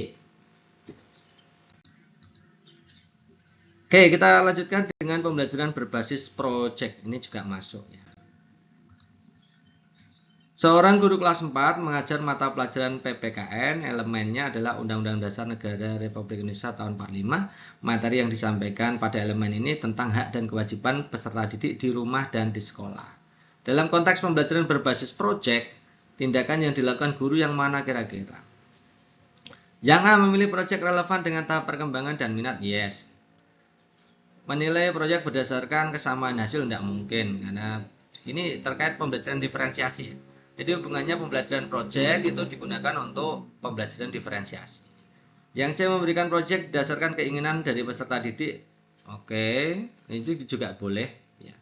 Tapi yang A lebih bagus karena di situ sesuai dengan tahap perkembangan, kesiapan, minat.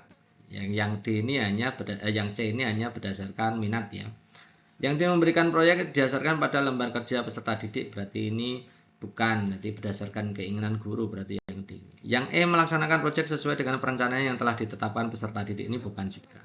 Maka jawaban terbaiknya pasti opsi A. Hubungannya pembelajaran diferensiasi terhadap pelaksanaannya pada pembelajaran proyek. Ya. Next, berikutnya tentang asesmen teman-teman. Oke, kita lihat ya, Pak Riko seorang guru kelas 4 SD. Dalam pembelajaran dilakukan, Pak Riko berusaha agar peserta didiknya terlibat aktif dalam pembelajaran. Pak Riko melakukan asesmen, memberi tugas IC pada peserta didik agar peserta didik dapat mengembangkan argumentasi dan mencari sumber-sumber yang terpercaya untuk mendukung argumennya. Bentuk asesmen. Ini teman-teman harus tahu dulu A sampai ini. Ini kemarin juga saya terkecoh dengan soal ini ya. Saya kira itu masuknya di project, ternyata itu bukan. Kenapa bukan? Coba saya kalau formatif teman-teman, formatif itu penilaian pelaksanaan pembelajaran. Jadi ketika dalam proses pembelajaran itu formatif. Bentuknya apa? Mengerjakan LKPD itu masuknya di mengerjakan isai seperti ini juga. Ini dalam pembelajaran teman-teman. Maka dalam pembelajaran ini masuknya di formatif teman. Kalau sumatif bentuknya tes pada akhir pembelajaran. Bukan ketika sedang belajar, tapi pada akhir. Ya. Misalkan ada tes tertulis atau tes apa gitu. Kemudian kalau portofolio itu kumpulan karya terbaik, bukan ya? Karena di sini pada proses pembelajaran intinya. Diagnostik itu di awal pembelajaran ya, bukan proses. Ya. Project itu juga bukan, karena tugas isi di situ kalau project itu melibatkan rencana, kemudian desain, kemudian ada kelompoknya. Di sini tidak dijelaskan secara detail.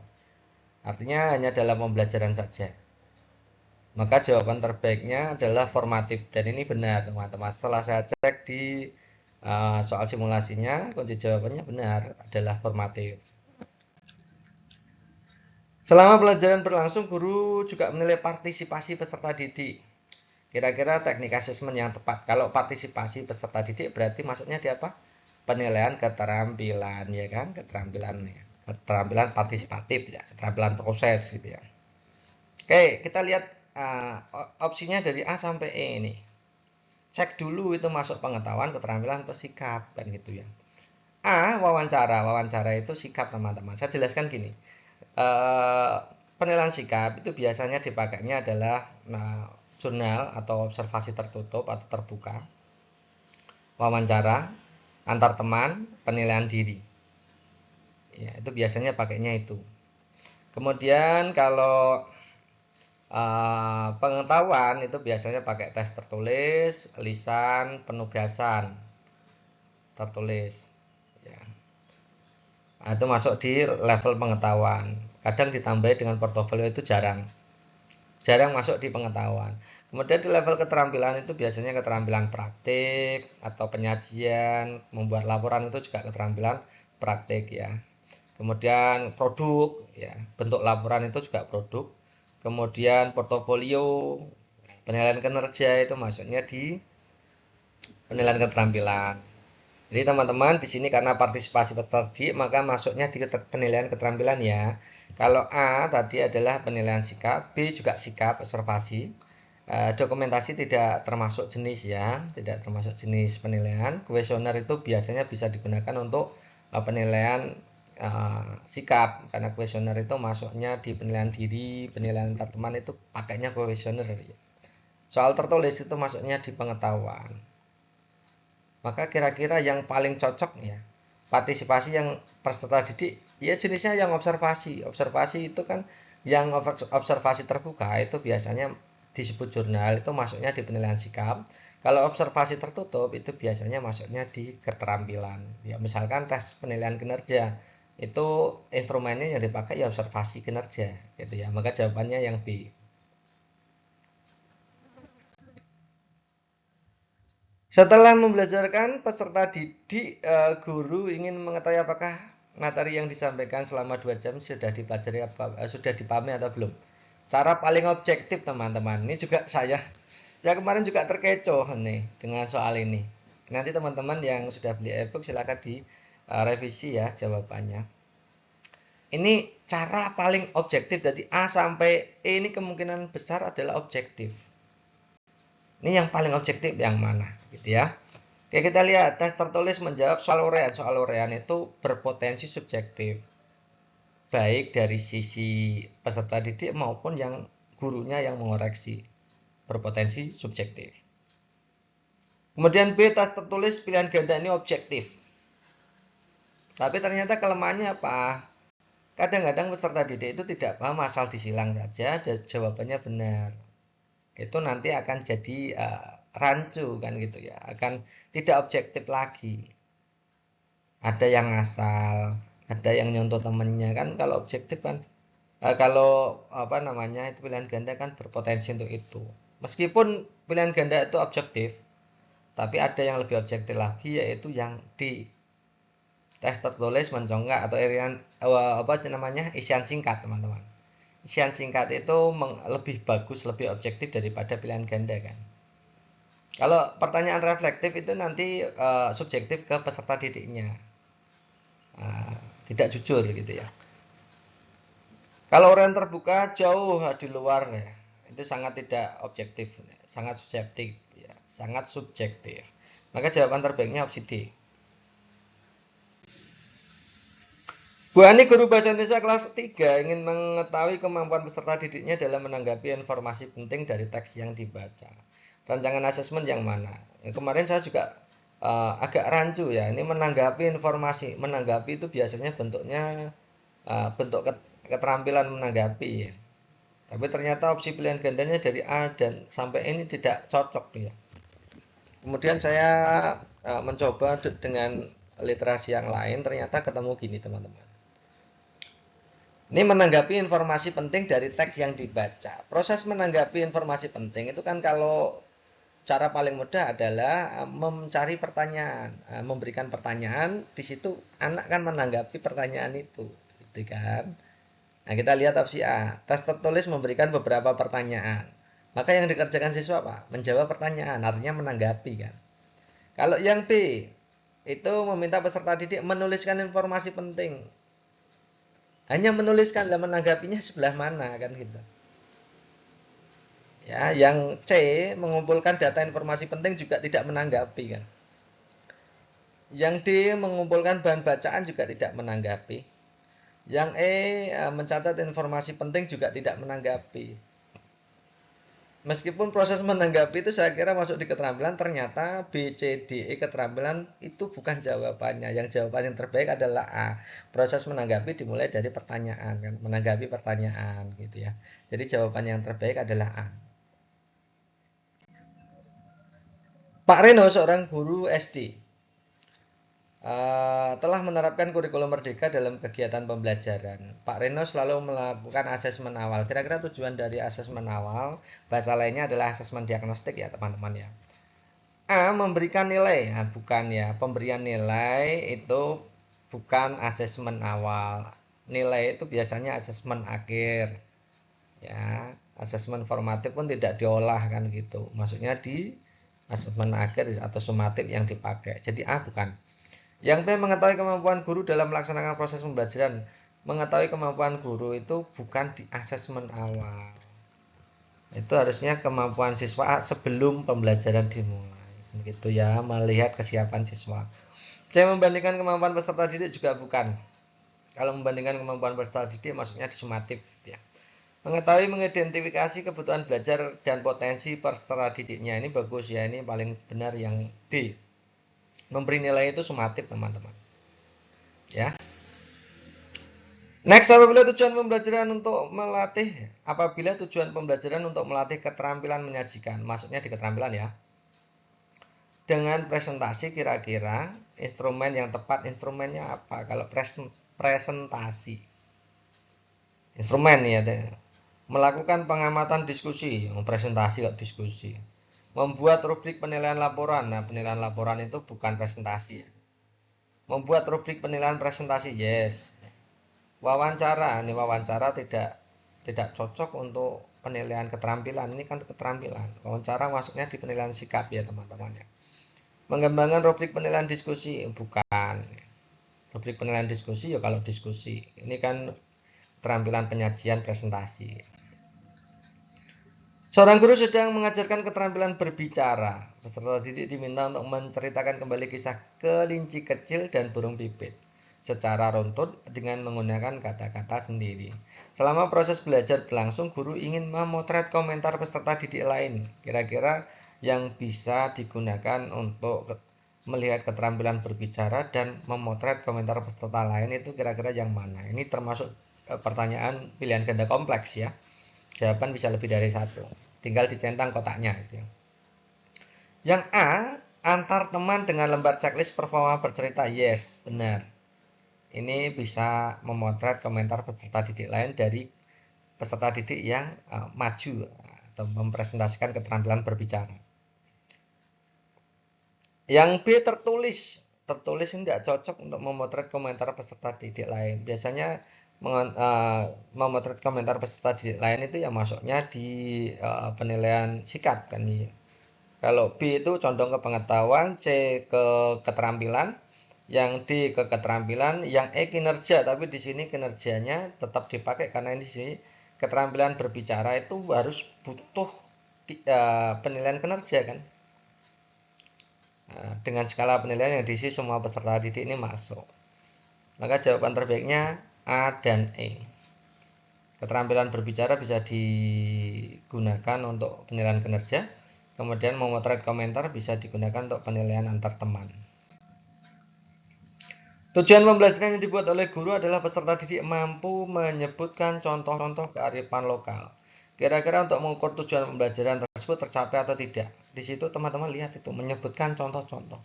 Artinya lebih dari satu. Ya. Yang A, lisan, apa kearifan lokal di sekitar tempat tinggalmu? Coba teman-teman bayangkan dalam satu kelas tercapai atau tidaknya itu kan harus menanyai satu persatu. Tidak efektif, apalagi pertanyaannya hanya apa gitu ya.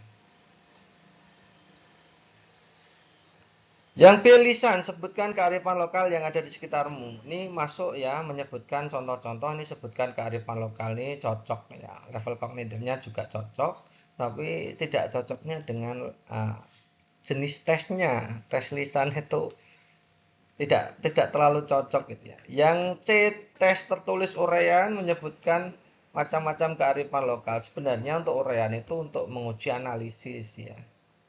Minimal di C3, C4, C5, C6.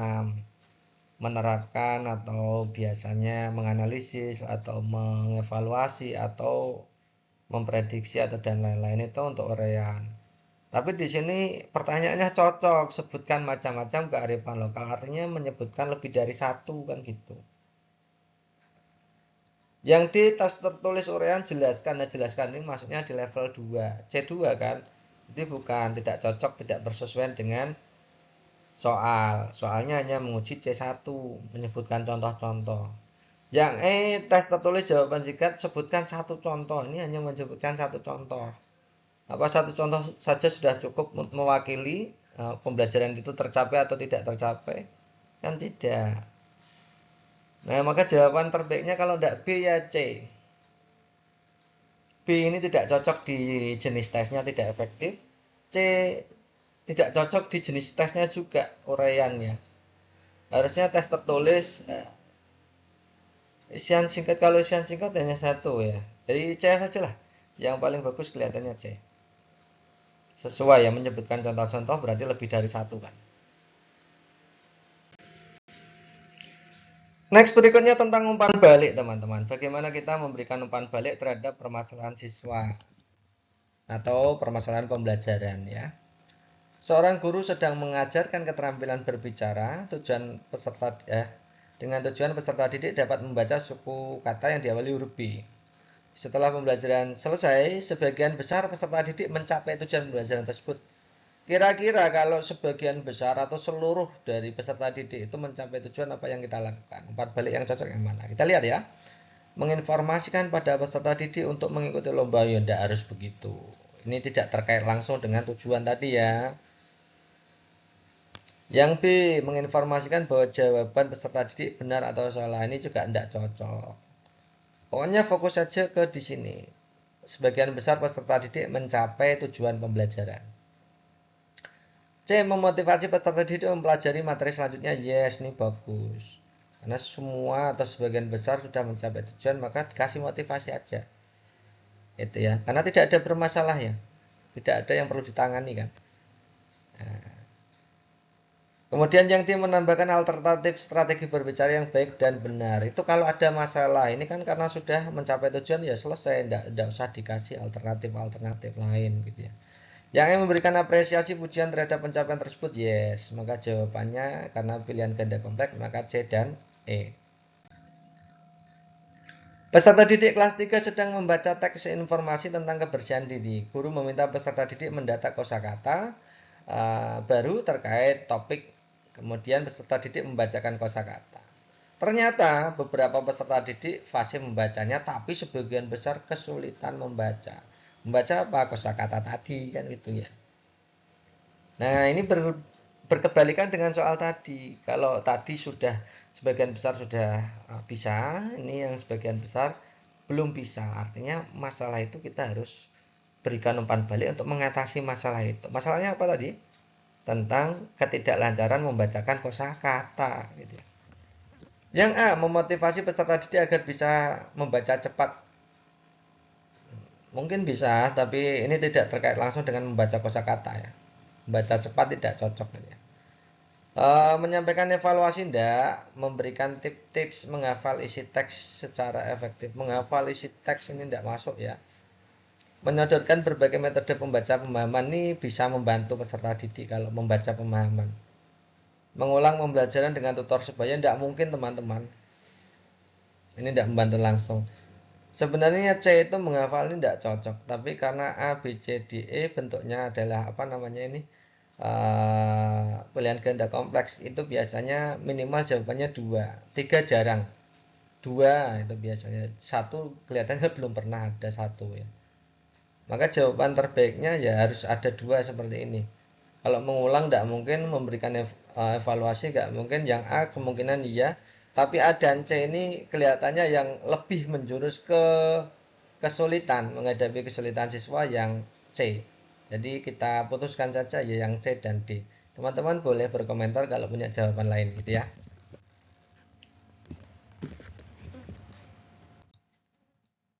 Next berikutnya tentang rancangan pembelajaran membaca.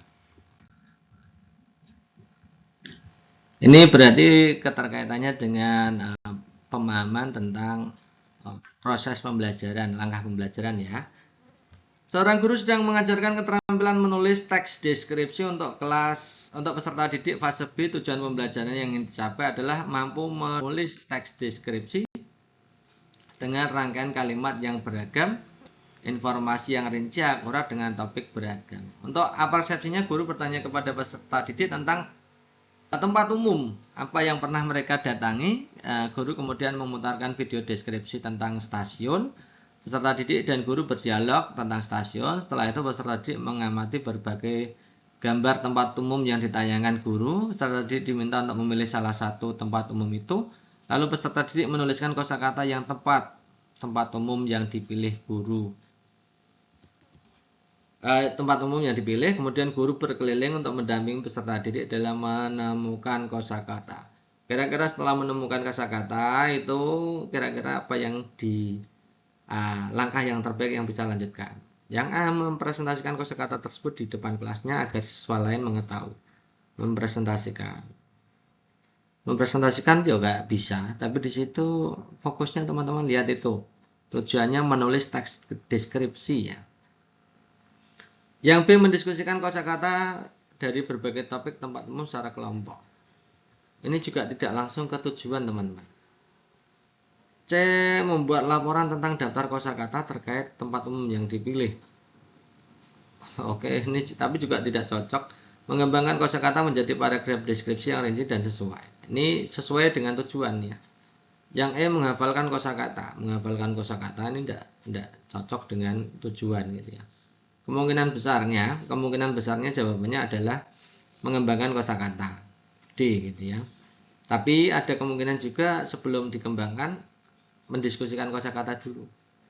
Nah, karena kita fokusnya ke tujuan, maka jawabannya kira-kira yang D, teman-teman. Next berikutnya, pada fase A, seorang guru sedang mengajarkan keterampilan membaca dasar. Melalui pembelajaran tersebut, peserta diharapkan mampu memaknai kosakata baru dari tayangan yang dibirsa dengan bantuan ilustrasi. Fokus pembelajaran pada hari itu adalah mengenal kosakata berhuruf H. Pada awal pembelajaran, guru memutarkan video dan seterusnya. Kira-kira berdasarkan ilustrasi tersebut, alur pengetahuan yang desain guru ini kira-kira apa?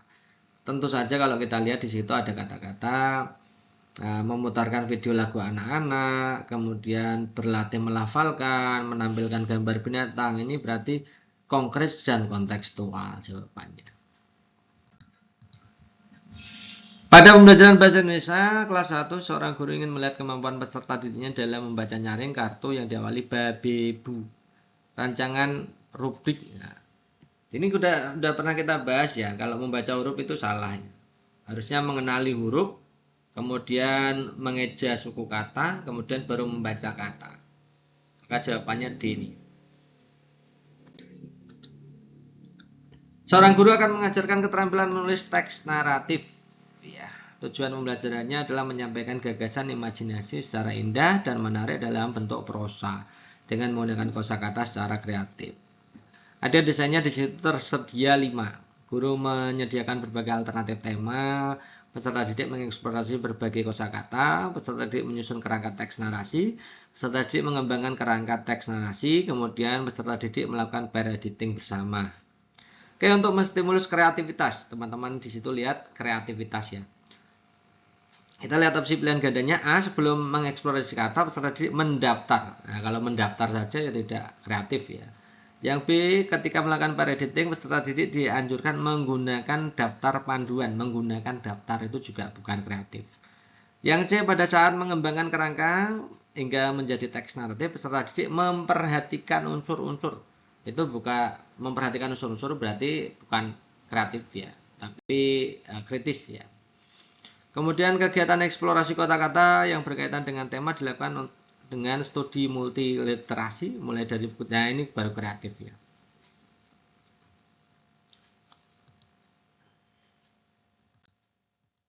Next berikutnya, Ibu Rina sedang menyusun kegiatan pembelajaran membaca. Tujuannya adalah peserta didik mampu menyimpulkan perasaan tokoh dengan mengaitkan pesan dan cerita dengan pengalaman pribadi. Kira-kira yang mana ini?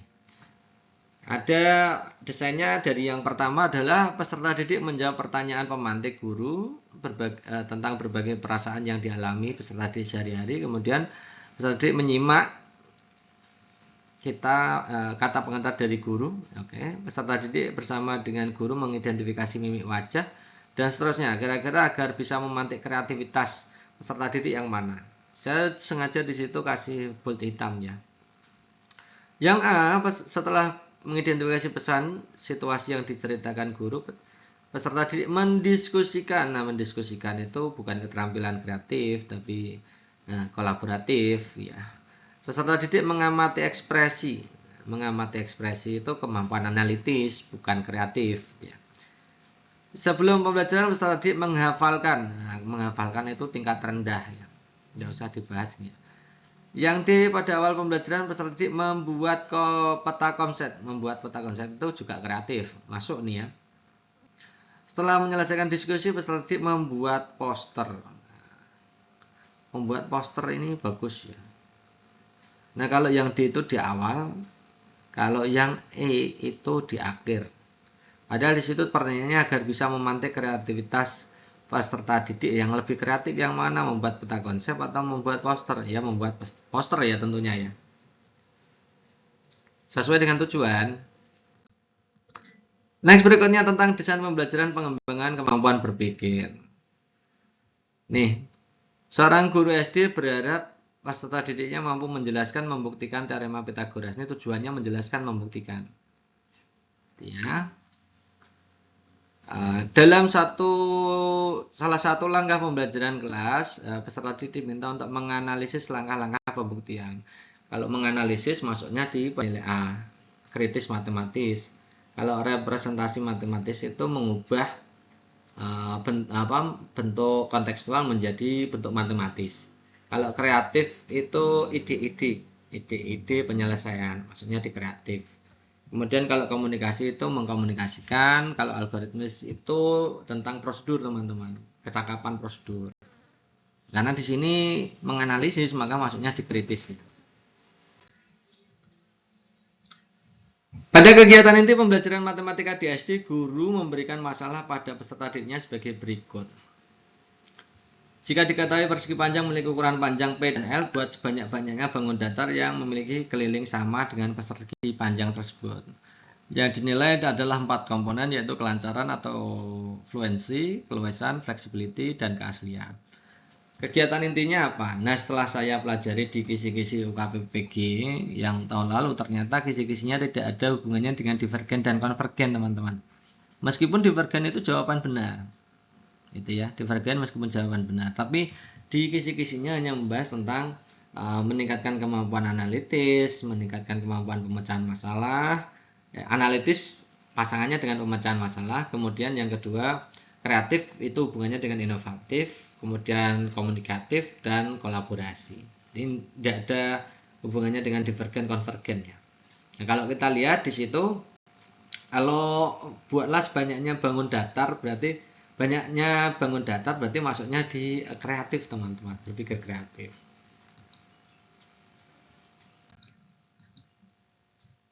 Bu Riri, guru SD, suka pintar melancarkan pembelajaran dengan kunjungan ke lingkungan sekolah. Peserta didik akan diajak mengamati tanaman di halaman sekolah yang layu. Kira-kira melatih menyelesaikan masalah dan berpikir kritis. Nah, ini tadi teman-teman ya.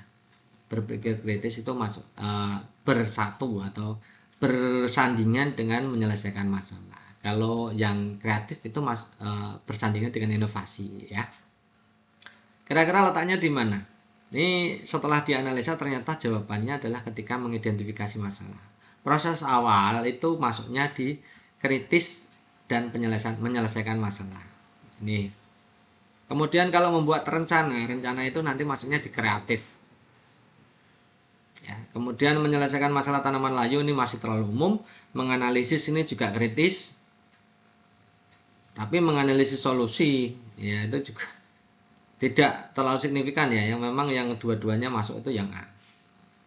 Ya, jawaban yang A.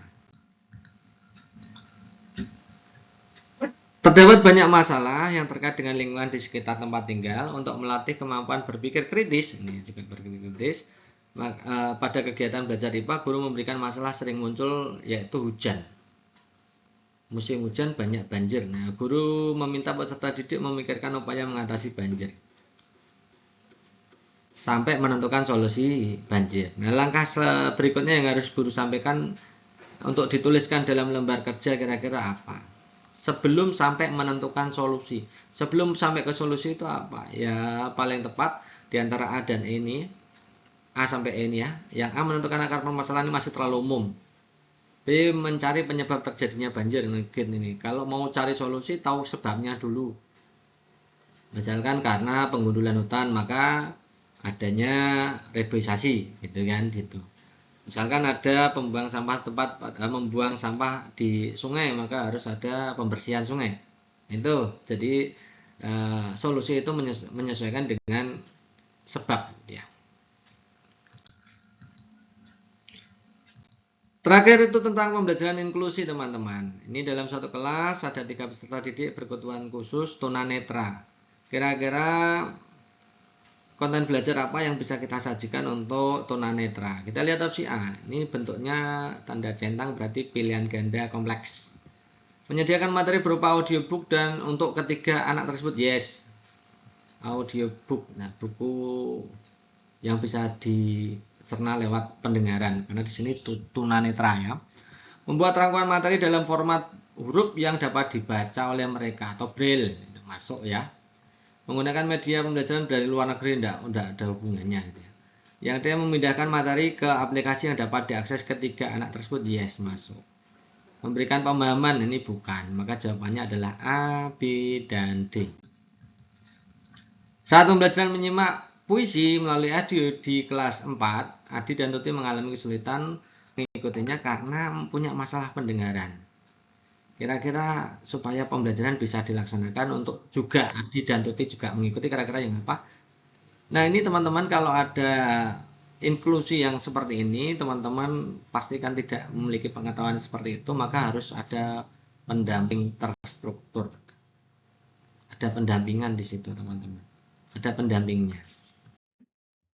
Oke, kita mulai dari nomor 1. Salah satu kode etik guru adalah menghargai dan menghormati hak asasi manusia serta keanekaragaman budaya. Seorang rekan guru di tempat Anda bekerja senang sekali menertawakan logat bahasa siswa yang berasal dari suku tertentu. Sebagai rekan yang mendalami prinsip etika guru Indonesia, yang bisa Anda lakukan adalah, oke, kita langsung saja cari jawaban terbaiknya ya, yang kira-kira memberikan skor terbaik gitu ya. Kita lihat opsi A, melaporkan sikap tidak etis tersebut kepada kepala sekolah. Jadi ini kalau melaporkan ke kepala sekolah, memindahkan tanggung jawab, berarti masuknya di level 1, jadi tidak mungkin itu ya. Yang kedua, menegur secara personal, mengajak rekan guru tersebut untuk kembali ke wadah kode etik. Ini good, bagus sekali jawaban B ini. Yang C, membalas menirukan logat. Ini membalas itu berarti tidak paham, maksudnya level 0 gitu ya teman-teman ya. Yang D, membiarkan sikap rekan guru tersebut karena bukan urusan kita. Pembiaran juga L0B gitu ya.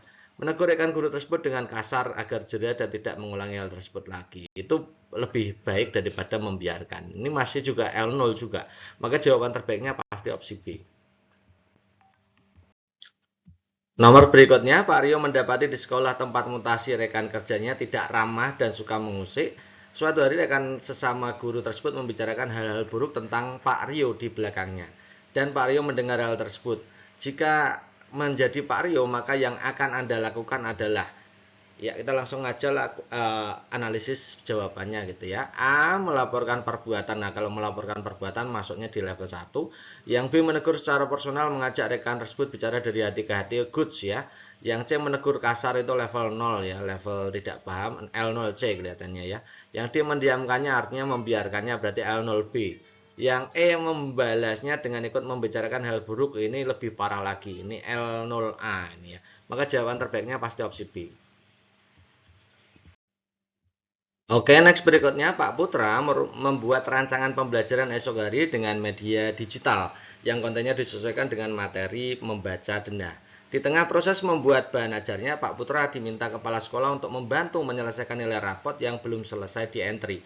Jika saya sebagai Pak Putra, maka yang akan saya lakukan adalah A, memutuskan menyusun konten media digital materi membaca denah sebagai prioritas karena merasa bahwa konten media digital materi membaca denah merupakan bagian penting dalam perangkat pembelajaran, sedangkan tugas mengentri raport bisa dikembalikan ke kepala sekolah. Ini juga tidak benar karena dua-duanya kita sebagai anak buah dan kita sebagai pengajar, dua-duanya adalah kewajiban gitu ya. Jadi A ini salah. Yang B, memutuskan untuk merespon tugas mengentri raport tersebut karena diminta langsung oleh kepala sekolah dan berpikir bahwa penyusunan konten media digital materi membaca denah untuk peserta didik bisa dibatalkan. Ini juga tidak benar karena yang kedua ini dibiarkan gitu ya. Yang C, memutuskan meminta bantuan orang lain untuk mengentri nilai rapot. Nih, meminta bantuan orang lain jelas salah gitu ya.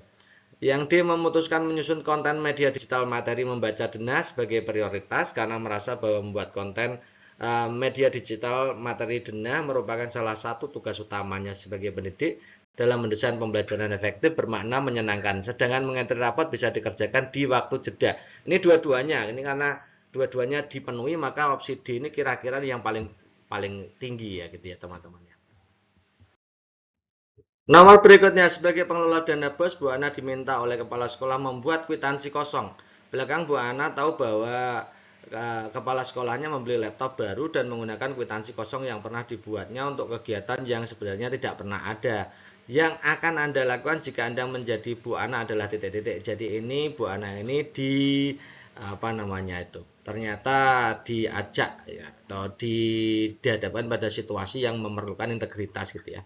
Yang A kita lihat ya, merasa menyesal. Oke, good. Menyampaikan kepada kepala sekolah ketidaknyamanan yang dirasakan atas praktek tidak baik tersebut. Oke, dua-duanya bagus nih ya. Yang B, membiarkan, tidak mungkin ya. Yang C, membuat tulisan lepas di media sosial, ini juga tidak tepat. Yang D, membicarakan dengan sesama kolega guru, ini juga tidak tepat juga. Karena harus berbuat apa yang di tengah situasi tidak benar ini. Jadi ini tidak benar juga yang D. Yang E, menyesal telah menuruti perintah kepala sekolah. Tanpa mencoba melakukan sesuatu, ini juga salah. Yang A yang paling benar berarti teman-teman ya. Next berikutnya, seorang guru baru bergabung dengan sebuah organisasi profesi guru yang aktif mengadakan berbagai kegiatan untuk meningkatkan kualitas pembelajaran. Guru tersebut ingin berpartisipasi secara efektif dalam organisasi tersebut, membantu memecahkan masalah pembelajaran. Tindakan yang seharusnya guru lakukan adalah titik-titik. Oke, kita lihat opsi A. Menghadiri setiap pertemuan dan kegiatan organisasi, menawarkan diri untuk menjadi pemimpin dalam proyek-proyek membutuhkan penyelesaian masalah. Ini good yang A. Bagus sekali gitu ya. Yang B, menghadiri pertemuan organisasi secara pasif, tidak mungkin. Yang C, menghadiri pertemuan dan memilih proyek yang sesuai dengan keahliannya, kemudian kontribusi dengan ide-ide solusi yang relevan. Menghadiri beberapa pertemuan ini berarti tidak full gitu ya. Jadi C dengan A bagus A. Yang D, menghadiri kegiatan organisasi ketika memiliki waktu luang juga tidak tepat. Menjadi anggota organisasi tersebut sebagai wujud kontribusi sebagai guru tanpa partisipasi aktif. Jadi paling bagus yang A gitu teman-teman ya. Next, kita masuk ke nomor berikutnya. Seorang guru menyadari bahwa beberapa peserta didik mengalami kesulitan dalam mengikuti pembelajaran karena kurangnya dukungan pembelajaran di rumah. Guru tersebut ingin membantu orang tua agar dapat lebih efektif mendukung pembelajaran anak-anak mereka di rumah. Tindakan yang seharusnya guru lakukan ini tentang bagaimana kita mengkolaborasikan antara tugas orang tua dengan tugas guru gitu ya teman-teman ya. Langsung kita lihat opsi pilihan gandanya. A, menyusun modul pembelajaran yang bisa diakses oleh orang tua secara online tanpa adanya komunikasi langsung. Ini ada kata-kata tanpa, ini berarti bukan gitu ya. Yang B, mengadakan pertemuan rutin dengan orang tua, memberikan panduan dan strategi pembelajaran di rumah. Oke. Mendengarkan umpan balik mereka, ini good. Yang B ini bagus sekali. Yang C, memberikan tugas tambahan kepada peserta didik untuk dikerjakan di rumah dengan harapan, ini masih ada harapan ya, masih dengan harapan, berarti C-nya masih di bawahnya yang B gitu ya teman-teman ya. Yang D, mengirimkan pesan singkat melalui aplikasi pesan setiap minggu untuk mengingatkan orang tua. Ini berarti prosesnya mengingatkan saja, bentuk kolaborasinya. Jadi yang D ini juga masih di bawah B. Yang E, mengundang orang tua wali untuk datang ke sekolah saat acara khusus dan memberikan penjelasan singkat tentang pentingnya. Ini berarti hanya memberikan kolaborasinya, hanya memberikan penjelasan tentang pentingnya. Jadi yang memberikan kolaborasi yang terbaik adalah opsi B. Next, soal berikutnya, seorang guru ingin melibatkan orang tua, wali, dan masyarakat dalam proses pembelajaran untuk memperkaya pengalaman belajar. Jadi ini ada upaya dari guru untuk melakukan kolaborasi dengan orang tua atau masyarakat gitu ya. Kemudian membuat pembelajaran lebih berpusat pada peserta didik. Oke, tindakan yang seharusnya guru lakukan adalah, langsung kita analisa saja. Yang A, mengundang orang tua wali untuk datang ke kelas hanya saat acara-acara tertentu. Ya, ini ada kata-kata hanya saat acara-acara tertentu. Ini berarti kurang ya. Kemungkinan A ini bukan gitu ya. Yang B, menyusun modul pembelajaran yang sepenuhnya disusun oleh guru, kemudian diminta orang tua untuk memastikan anak-anak mereka menyelesaikan. Jadi ini tidak ada kolaborasi yang B ini. Yang C, mengirimkan survei kepada orang tua untuk mengetahui minat mereka dalam partisipasi dalam pembelajaran, namun tidak menindaklanjutinya. Ini jelas C salah. Yang D, mengadakan sesi wawancara dengan orang tua, memahami keahlian dan pengalaman mereka yang bisa di bagian kelas, lalu menyusun jadwal kunjungan atau sesi berbagi kelas. Oke, ini good sekali yang D ini. Yang E, menyusun program pembelajaran melibatkan proyek-proyek berbasis komunitas namun tidak berkonsultasi. Nah, ini tidak ada konsultasi berarti jelek gitu ya. Maka jawaban terbaiknya pasti opsi D. Next, selanjutnya seorang guru di sekolah Anda mengamati bahwa hasil belajar peserta didik dalam mata pelajaran tertentu menurun secara signifikan. Sekolah memutuskan untuk membentuk tim kerja yang terdiri dari beberapa guru untuk mencari solusi dan strategi yang dapat meningkatkan hasil belajar peserta didik. Inisiatif yang seharusnya Anda berikan untuk mencapai tujuan bersama dalam peningkatan pembelajaran adalah titik-titik. Jadi apa yang Anda lakukan dalam kerja tim tersebut, memberikan inisiatif seperti apa gitu ya. Kita lihat opsi A. Menunggu instruksi, jelas salah gitu ya. Tidak usah dibaca lebih lanjut kalau menunggu instruksi gitu ya. Yang B, mengusulkan untuk mengadakan rapat mingguan, ini bentuknya usul gitu ya. Rapat mingguan guna membahas kemajuan, tantangan yang dihadapi, serta ide-ide baru untuk meningkatkan pembelajaran. Ini hanya memberikan usul. Usul itu masuknya di L1. L1 ya. L1C kelihatannya. Yang C, menyusun rencana pembelajaran individu menerapkannya di kelas sendiri tanpa melibatkan. Ini berarti tidak kolaborasi yang C. Yang D, mengumpulkan data dari peserta didik melalui survei wawancara untuk memahami penyebab menurunnya hasil belajar. Jadi ini melakukan analisis dulu, membagikan temuannya tersebut kepada tim, ini berbagi. Jadi masuknya di L4 ya teman-teman. Ini bagus sekali D ini ya. E, memberikan masukan hanya ketika diminta, ini jelas salah gitu ya. Maka jawaban terbaiknya opsi D. Oke, next berikutnya seorang guru menyadari bahwa beberapa peserta didik di kelasnya mengalami kesulitan dalam memahami materi pelajaran, kurang partisipasi aktif dalam pembelajaran. Guru tersebut ingin meningkatkan interaksi aktif dan empatik dalam kelas untuk memastikan pembelajaran yang terpusat pada peserta didik. Tindakan yang harusnya diambil oleh Anda jika menjadi guru tersebut adalah titik-titik. Oke, kita lihat opsi A. Memberikan tugas kelompok, mendorong kolaborasi antara peserta didik, aktif berkeliling, memberikan bantuan dorongan saat diperlukan. Yes, ini good sekali yang A. Yang B, memberikan kuis singkat di awal. Ini baru tahap awal, berarti bukan. Menambahkan sesi tanya jawab di akhir setiap pelajaran, memberi poin tambahan. Ini juga tindakan tapi masih di bawahnya A. Mengatur waktu khusus di luar jam pelajaran juga masih di bawahnya A. Ya. Karena A ini levelnya di level L4 ya teman-teman. Menggunakan metode ceramah memberikan contoh praktis ini juga di bawahnya level 4 yang level 4 yang A gitu ya teman-teman. Kalau kita amati berarti level tertingginya di opsi A, maka jawaban terbaiknya A. Oke, next berikutnya seorang guru mengamati bahwa beberapa peserta didik sering terlibat dalam kegiatan bermain yang berisiko saat istirahat, seperti memanjat pagar dan berlari di sekitar area yang licin. Guru khawatir hal tersebut dapat membahayakan keselamatan mereka. Tindakan yang seharusnya guru lakukan untuk menerapkan kepedulian terhadap keselamatan dan keamanan peserta didik. Oke, kita langsung analisa saja jawabannya yang A. Mengarahkan peserta didik untuk bermain di area yang aman, memperkenalkan permainan alternatif yang lebih aman dan menyenangkan. Ini good, bagus sekali gitu ya. Yang B, mengabaikan kegiatan tersebut, tidak mungkin jawabannya B. Yang C, mengarahkan peserta didik untuk bermain di area yang aman, memperkenalkan permainan alternatif yang lebih aman dan menyenangkan. Ini sama dengan opsi A nih, kebetulan ya teman-teman ya. Ini yang benar yang mana? A dan C ini dua-duanya sama ya. Mengadakan pertemuan dengan orang tua peserta didik untuk diskusi kekhawatiran tentang keselamatan, meminta mereka memberitahu anak-anak, berarti ini melemparkan tanggung jawab kepada orang tua. Yang M, memberikan teguran keras dan hukuman kepada peserta didik, tidak mungkin. Jadi jawabannya kalau nggak A ya C teman-teman ya. Next berikutnya, setelah mengajar satu semester, Anda menyadari bahwa beberapa metode pengajaran yang Anda gunakan tidak memberikan hasil yang maksimal bagi perkembangan peserta didik. Anda ingin meningkatkan efektivitas pengajaran Anda di semester berikutnya. Bentuk refleksi perencanaan kebutuhan pengembangan diri yang berpusat pada peserta didik yang mana? Oke, kita lihat opsi A, merefleksikan diri sendiri atas hasil yang kurang memuaskan, mencoba menemukan metode pengajaran baru tanpa melibatkan peserta didik. Ini salah itu ya, tanpa melibatkan. Yang B, mendiagnosa metode pengajaran yang mereka anggap efektif dan merencanakan strategi baru berdasarkan masukan dari peserta didik dan rekan sejawat. Ini good sekali, ada kolaborasi dan evaluasi. Yang C, merasa metode pengajaran sudah efektif, jadi ini tidak pandai refleksi. Tidak mungkin jawabannya C. Menggunakan hasil refleksi menjadi bahan renungan diri agar menjadi semester berikutnya menjadi lebih baik. Ini bentuknya masih refleksi awal gitu ya. Yang E, mengikuti pelatihan profesional secara mandiri, menguji cobakan penerapan semua metode yang dipelajari pada peserta didiknya. Ini yang E ini uh, bagus, tapi lebih bagus yang B gitu teman-teman ya. Next berikutnya, setelah mengikuti berbagai pelatihan pengembangan diri, Anda mendapatkan banyak metode baru yang dapat digunakan dalam pembelajaran. Cara yang bisa Anda gunakan untuk menerapkan hasil pengembangan diri ini agar kualitas pembelajaran meningkat adalah titik-titik. Oke, kita langsung analisa saja jawabannya. A, menyimpan metode baru yang dipelajari untuk digunakan di masa depan. Ini nggak mungkin ya. Yang B, mengidentifikasi kebutuhan spesifik peserta didik. Oke, good. Ini bentuk evaluasi. Memilih menyesuaikan metode yang paling relevan. Ini good. Bagus sekali yang B ini.